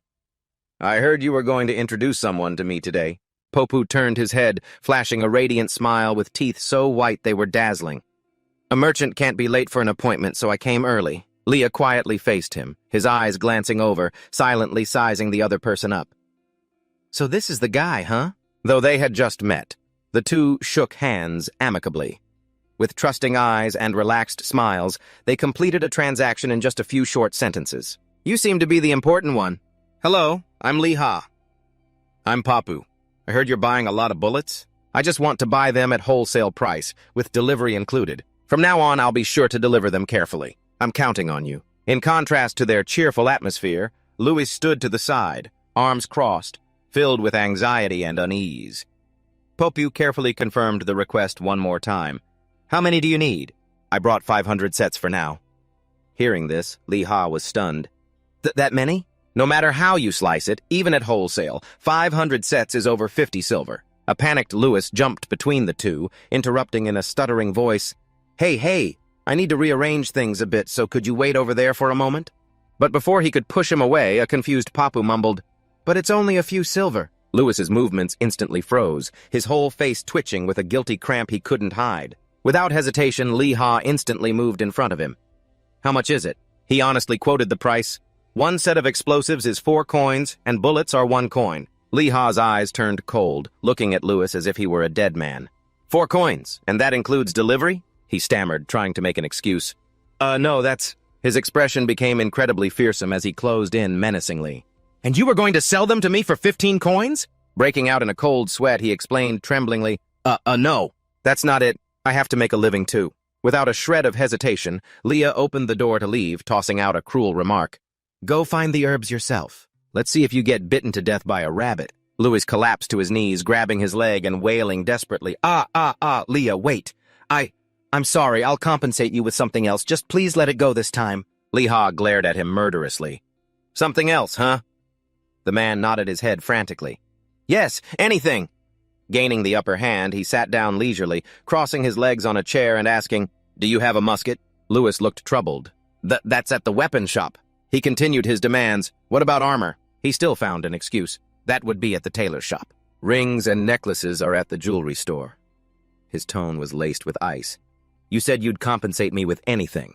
Was that just a load of hot air? Finally, Louis had to bite the bullet and endure the pain. Fine, all right. Go ahead and pick one thing from this shop. Leah feigned kindness. In that case, I'll just take something cheap. I'll choose the map of the entire Dovian kingdom. Hearing that, the man was deeply shocked, his face turning pale. 5 gold. If you convert that to cash, it's 1 million. Tears streamed down Louis's face like rain as he cursed in agony. That thing is incredibly valuable, you robber. He calmly stood up. Ah, well. In that case, you can go find the herbs yourself. Oh, well, I'm leaving. Cornered, the man had no choice but to agree. You damn brat. Okay. Having reached an agreement, Leha left satisfied. Papu even sent him off with a reminder, just deal with me directly next time. He estimated the cloth bag in his hand. This many explosives and bullets should be enough. Leha recalled his guidance. If you use the shared bank vault, payments will be faster. He felt it was quite similar to the real world. It's like an online payment, huh? The receptionist processed the paperwork and announced, Your account has been opened. With nothing else to do, he suddenly remembered, It's been a while. Maybe I should call Kijong. He immediately opened a communication channel. Hey, Kijong. He quickly responded, Hyung, you're not asleep yet? Leha smiled and asked, I have to earn money. What are you up to? He answered, distracted. I'm hunting with the members of the cooperative force. Leha scratched his cheek, confused. Cooperative force? I'm so jealous. I'm level 12 now, so I have to head to the city. Do you want to meet up? This news startled Kijong. He's already level 12? You caught the golden eagle already? Leha's tone was a bit boastful. That's right, I already caught it, kiddo. Kijong was happy for him. That was so fast. Anyway, congratulations. Hope you have a good life in the city? Oh, wait. You're at Candle Castle, right? Have you seen Lim Huajong yet? Leha nodded indifferently. Yeah, I've seen her. Kijong sounded quite sulky. Tisk, you should have contacted me. Leha felt awkward. Are you in their fan club too? Actually, before he could finish his sentence, the kid shouted angrily, Oh, for real? I have to take down that scumbag! Then he realized he'd let it slip. It's nothing. Leha's face went pale as he covered his ears. Wait, what's going on? Kijong isn't the type of kid who curses. What's happening? Suddenly, unfamiliar voices were heard from the other end. Huh? For real? No way. My guild put a bounty on those two. You didn't know? Seriously? If I knew they were there, I would have gone and taken them down myself. He was confused by their reaction. Are you guys talking about those kids? Take them down? Kijong grew agitated. Kids? They're completely insane, man. You've never seen her use magic, have you? How can you call those ruthless people kids? They're she-devils, I tell you. Me and everyone in the magic guild were suddenly frozen. Everyone saw it. Everyone felt it. But we couldn't move. She just smiled while snapping everyone's neck one by one, like snapping the head off an anchovy. For 48 hours, we couldn't log into the game. So our items and levels dropped. Snapped necks and then a 5-day game access ban. If I get my hands on her, I'll tear her to pieces. Leha could only sit there, enduring the eardrum's shattering volume. After venting, Kijong finally calmed down. Hey, I'm sorry for cursing. He sounded understanding. Don't worry about it. I get what's going on now. So, you guys are all fighting? Kijong added, It's not just my guild that's been hit. Forest fire spends a crazy amount of money. It's like when a huge corporation sets up shop in a small alley. Everyone else is ruined. There are 5 guilds, including ours, allied together to fight those lunatics. They're about to hit 5th place. Leha frowned gravely, a hint of worry in his eyes. Looks like some high-level people are involved in this. If I joined the Lim Sisters Guild, then I'd have to turn my back on Kijong. He was silent for a long time, finally letting out a soft sigh. I get it. I'll call you back later. On the other end of the line, Kijong was still obedient, his voice clear and warm. Okay, you go ahead. Leha's heart felt heavy. He always kept a clear line. The game is the game and reality is reality, but still, what kind of damn line is that anyway? Maybe I just shouldn't go anywhere for now. He ran both hands through his hair, so frustrated he felt like tearing everything apart. My head's going to explode. I was so happy to get an offer from high rankers. But with my cousin going through this, what am I supposed to do? Thinking about it now won't help. I'll just go to the capital, and whatever can be solved, I'll solve it there. I'll worry about it later when I have the time. Leah shook his head slightly, deciding to put his worries aside for now. He focused on opening the interface to test the function of the new item he'd received. In just a moment, his eyes lit up and he exclaimed, "Wow, this is amazing, isn't it? It's basically a GPS, just without the route finding. But the position and direction are precise. Back when I was in the army, I hated reading maps. I wonder if this can zoom in for a close-up. If you gave this map to a sniper, the game would be over in a flash." Lee Ha was fully equipped. Total assets, 27 points, a matchlock rifle, 3 buns, a lunchbox, 100 sets of ammo, and surgical medicine. He set off, humming a cheerful tune. "I know the way, so it's no problem. I don't have any money, but I can probably get some local sponsorship." 3 hours passed, but Lee Ha's steps were still as light as the wind. His body hadn't lost an ounce of strength. What would I do without my fast-running skill? It's been a while since I've run like this. Suddenly, a warning sign appeared up ahead. The bold letters caught his eye. "Warning, area with frequent ambushes." Leah stopped in his tracks. So this is a forest with a lot of monster attacks, huh? I'd better be careful. Just as he finished the thought, a loud shout echoed from behind him. "Battle start! Target, brown bear!" Kim Hoa immediately activated his death taunt skill, holding a large shield horizontally in front of his chest. He met the pounce and its razor-sharp claws head-on. The ear-splitting sound of metal clashing rang throughout the forest.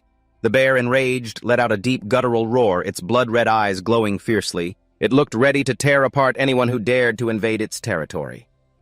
As Kim Hoa tried to buy more time, Jenna Kim rushed forward, tightly gripping her dual blades, their silver edges glinting. "They're getting more ferocious! Be careful, the green snake has appeared!" The two coordinated seamlessly, maintaining a solid defense while launching continuous attacks. It made for a tense battle. Nearby, a monk stood still, hands clasped, chanting a spell. Lee Ha watched for a moment with his arms crossed, then shook his head and turned to leave. He thought to himself, "So everyone has pretty diverse classes, huh? All it took was 2 shields to make it give up the attack?" Suddenly, the surroundings erupted into chaos. A terrified scream rang out. "The brown bear! It's here! If it catches me, I'm dead for sure!" The uninvolved bystanders quickly scattered to the sides, their faces pale. "Run! We have to run! Hurry up, let's get out of here! Double-check your equipped items." Kim Hua recruited on the spot. "Looking for members for the raid party. If you can cooperate, please sign up quickly." Immediately, a few people joined the group. "We'll sign up!" The man shouted loudly. "Everyone gather in one spot!" This situation left Lee Ha bewildered. Where did they all come from? Was this all planned? He rubbed his chin, deep in thought. A black bear, huh? To take down a boss, you'd probably need a raid party of 20 people. Without hesitating, he decided to retreat. But a raid party? No. If the party doesn't mesh well, I'll get caught while attacking the boss.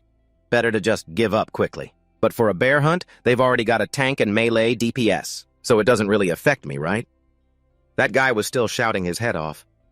"I am the great General Kim Hoa. Please join our party. We've already gathered 3 teammates." That strange name unintentionally caught his attention. What a unique name. Don't have regrets, just walk your own path. A knight in full plate armor and boots quickly stepped out to command. "The boss has appeared! Tanks to the front!" In the end, Lee Ha couldn't resist. "I'll just hide behind this rock and watch for a bit before I go. I'm too curious." They quickly assigned roles to each person. "Get into position before it arrives." Kim Hua acted as the party leader. "You, attacker! Don't hide behind your teammates like that! Get in formation!" Melee attackers stand a certain distance behind the tanks. Leah's lips moved, letting out a soft sound of admiration. For a hastily formed party, the composition is pretty good. Main damage, healer, melee attacker, tank. All the standard roles are here, so the ratio looks good. It's a bit of a shame there are so few mages. Kim Hoa announced loudly, "It's here! Prepare for battle!" Meanwhile, Leah leisurely kept a safe distance of about 70 meters, squinting his eyes. "Let's see what this boss looks like. I've hidden this far away, so I should be perfectly safe, right?" Just then, a party member raised a bow. A glowing arrow knocked and shouted, "I'll pull it over here!" From a distance, the giant brown bear stomped its feet heavily. The heavy impact made the ground tremble as if it would crack open. It opened its enormous mouth, and its roar echoed throughout the forest, unleashing a ferocious gust of wind. The group on the front line quickly lowered their center of gravity, trying to withstand the immense pressure. Even Lee Ha, who was very far away, his hair stood on end as the shockwave hit him. His whole body trembled unconsciously before the indescribable threat, his mouth stammering, "No way! I was so far away!" Suddenly, the system coldly announced, "Agonia Oso's roar." Unable to move for 2 minutes. HP decreased by 10%. Speed decreased by 30%. A sense of dread shot through his chest. The safe distance for magic is usually 55 meters. How did I get hit from this far away? Oso's giant figure stood tall on the battlefield, its heavy breathing booming like a drum. His whole body trembled uncontrollably, yet the corner of his mouth curled into a strained smile. It was as if he was trying to cheer himself on. "This is crazy. It's as big as a rabbit. Is that really a bear?" Lee Ha tried to muster all his strength to control his fear, but his stiff legs wouldn't listen. My legs won't move. Damn it, why do I have to feel this damn emotion? Even in a game? It would take another 2 minutes to dispel this strange state. Oso was still standing there, towering over them. Its eyes flashed fiercely, its hot breath like fire on his face, adding to the heavy pressure. If before, Lee Ha could leisurely watch the show, now his body was completely tense. His heart pounded as if it would leap out of his chest. "I hope those guys can catch that monster before I get back to normal," Agonia Oso's roar. The system displayed the time. You cannot move for 2 minutes. It wasn't just Lee Ha. Jack, Now, and many others were in the same situation, their bodies trembling, their feet rooted to the ground. He roared in a hoarse voice, urging the tanker on. "Hurry up, the bear is looking this way. Dispel it over here first." As the brown bear took giant steps closer, panicked screams filled the air. It's coming! Ah!" A giant foot stomped heavily on the ground. Kim Hwa dropped to one knee, raising his large shield to block the swipe of its claws with all his might. The impact was so strong that his feet sank deep into the ground, his whole body shaking as if it would break apart. The members called out worriedly, Sir leader!" However, Kim Hwa was still knocked back, sliding across the grass and leaving a deep trench in the ground. His face was drenched in sweat, but his eyes still burned with determination. He roared out a command. "We can still withstand 2 more of its attacks. Tanks, you'll be able to dispel this state then. Group up, and for the attackers who weren't hit, go help the other attackers." It's coming again. Oso's giant paw swiped sideways, aiming to crush Kim Hwa in an instant. He decisively used a life-saving skill, high protection. Its blazing red eyes flashed as it struck down hard. The next swipe crashed down on Kim Hwa's shield. A metallic clang rang out. After the terrible impact, the shield was severely dented and his whole body froze, his breathing ragged. Seizing the opportunity before the monster could strike again, he yelled out the order, "Attack!" Immediately, tens of thousands of arrows left their bows at once, tearing through the air like a storm raining down on Oso's head. However, its giant paw suddenly burst into fierce flames. In the blink of an eye, it incinerated all the arrows in mid-air, sending ashes scattering across the sky. At the front line, the defenders formed a row with their heavy shields. Trying to protect their comrades from the mountain-like pressure, Kim Hwa urgently commanded, "Melee attackers, stand back and provide support. Tanks, get in position!"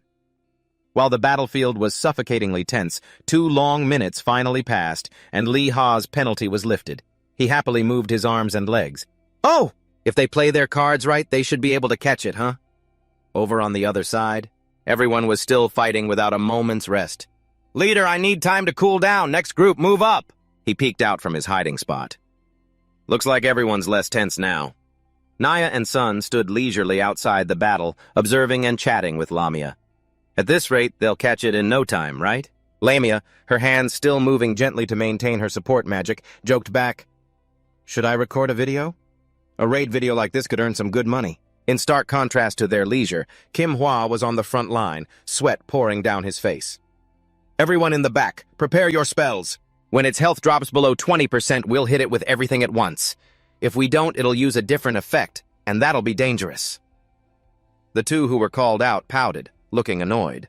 "Geez, let's just see how it goes. We've almost got it anyway. Just take it easy. We're not slacking off, we're managing our MP." While Oso was heavily injured, its giant body groaning and unable to move, the groups took the chance to catch their breath. rest briefly, and exchange quick words. Everyone, get ready! Ah, the attackers are trying so hard, aren't they? Why's the mood so serious? Just hurry up and catch it. The weakness of a hastily formed party is showing, huh?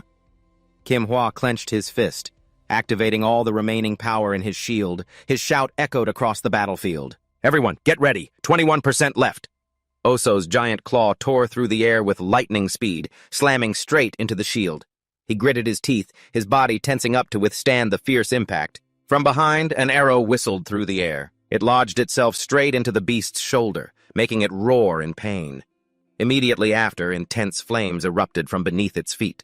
Startled, Kim Hwa became alert and instantly commanded, 20%! Attackers, spread out! Oso's HP dropped to 19.9%. It went berserk. Its entire body swelled up, its eyes glowed red, and it opened its mouth wide, letting out a growl that shook the very air. The intense heat radiating from it was so strong it singed John's hair. Even from a distance, she burst into flames. She shrieked, frantically swatting at the fire. Fire magic? A bear can use magic? Shackley's shoulder guard is metal, but it didn't save him. In an instant, everyone was engulfed in flames, their bodies charred black. Agonized screams echoed everywhere. I'm on fire! Heller, just run! This isn't normal fire magic. The scene was pure chaos, drowned in red flames. Kim Hwa gritted his teeth, sweat mixing with the grime on his face, and finally gave the order. Damn it! Retreat! Everyone get out of here! Those who were already on fire writhed on the ground, their flesh burning black, begging in despair. Take me with you! Help me! But he ignored their fate. He led the retreat, coldly announcing, the party is disbanded. If you don't want to die, run. Kim Hwa's gaze suddenly swept across the area and landed on Leah, who was still hiding behind a rock, frozen like a statue. What are you still doing there? Didn't you hear me? I said run! He jumped, his heart pounding. I didn't even attack. He forced a friendly smile and clarified, I wasn't part of this battle, sir. Seeing that he hadn't engaged it and was still safe, the man warned him, in this state, the Agonia Oso will kill anything it sees. It'll take days to kill it. You should go somewhere else. Leah was stunned and asked for confirmation. It takes days? 10 days if you're fast, the man said, his pace quickening. Over a month if you're slow. Anyway, we're out of here. He panicked, shouting after the scattering crowd. Hey, wait! You people made it go berserk and now you're just leaving? What am I supposed to do? Weren't you guys going to capture it? He anxiously clenched his trembling hands. They said the journey takes over a month? Oh, God. Can they even turn this situation around? If I can't get to the capital, then that Kim Hwa guy, or whatever his name is. Golden flower, leaf, bud. I'll sell him out. No, I can't do that. I need to think rationally. Stop trying to run away. Leah took a long breath, trying to stay calm, and started listing his options. 1. Find a high-level attack party. 3. Sneak past the fire bear. He ran his hands through his hair in frustration. Neither seemed possible. And I won't be able to sell that expensive lunchbox either. In that case, I'll have to go with another option. In the end, he chose option 4. Just get it done quickly. Leah drew his gun, resolved to fight to the death. After all, if it took a month, both his mission and the lunchbox sale would be ruined.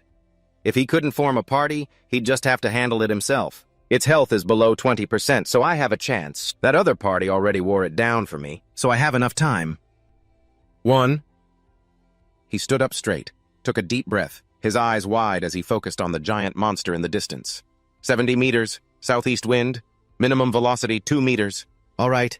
3, 2, 1. Leah decisively pulled the trigger.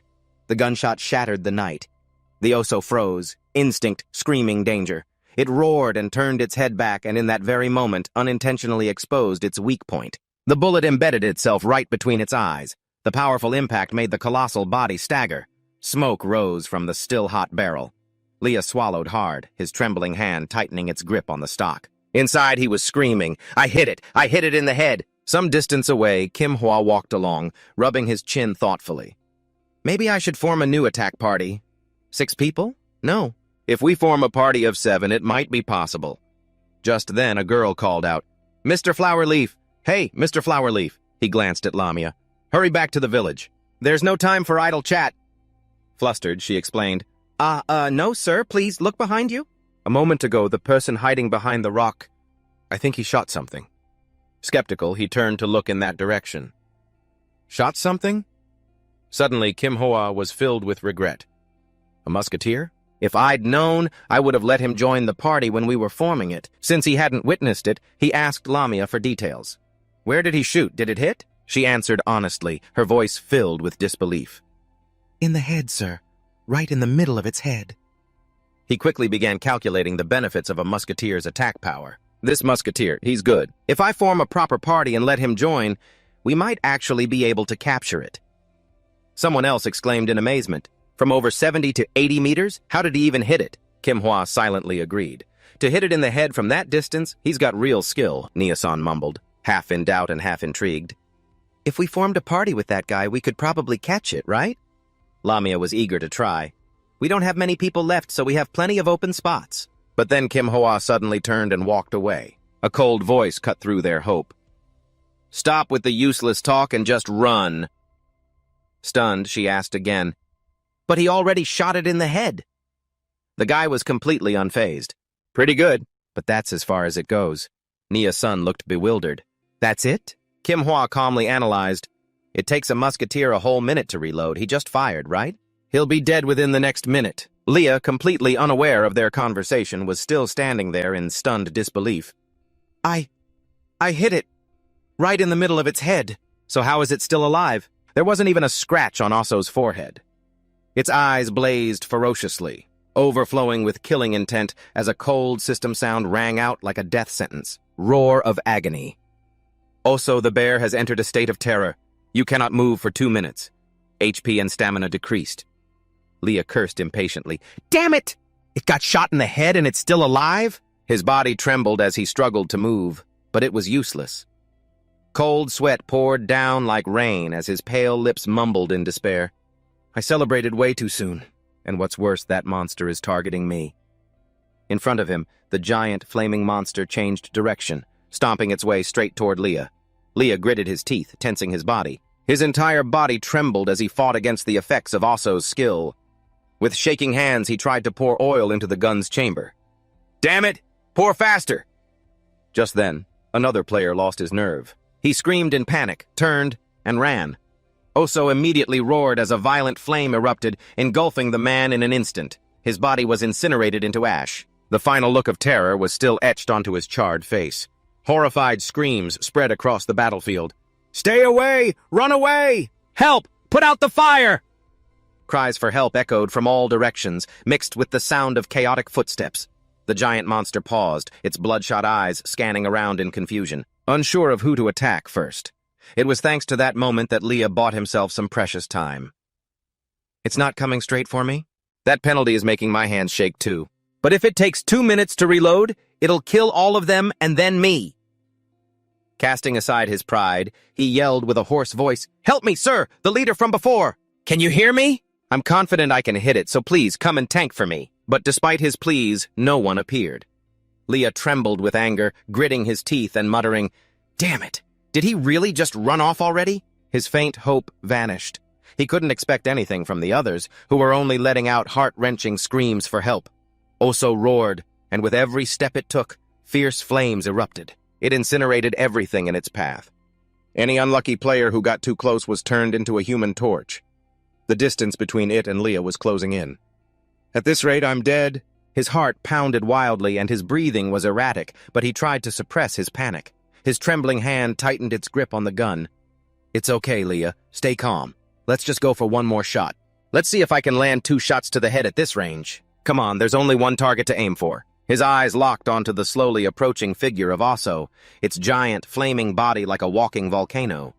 Leah cleared his mind of all distractions, ignoring the screams and the chaos around him. The only sound in his ears was his own pounding heart. A gunshot tore through the air, shaking the entire battlefield. The shot made Kim Hoa freeze in his tracks. He immediately whipped his head around, his eyes wide with shock. Again? Osso was hit, its giant body staggering back half a step. Witnessing the scene, Nia-san was filled with awe. That's insane. That guy landed another shot, Lamia exclaimed in admiration. Another headshot? How is that even possible?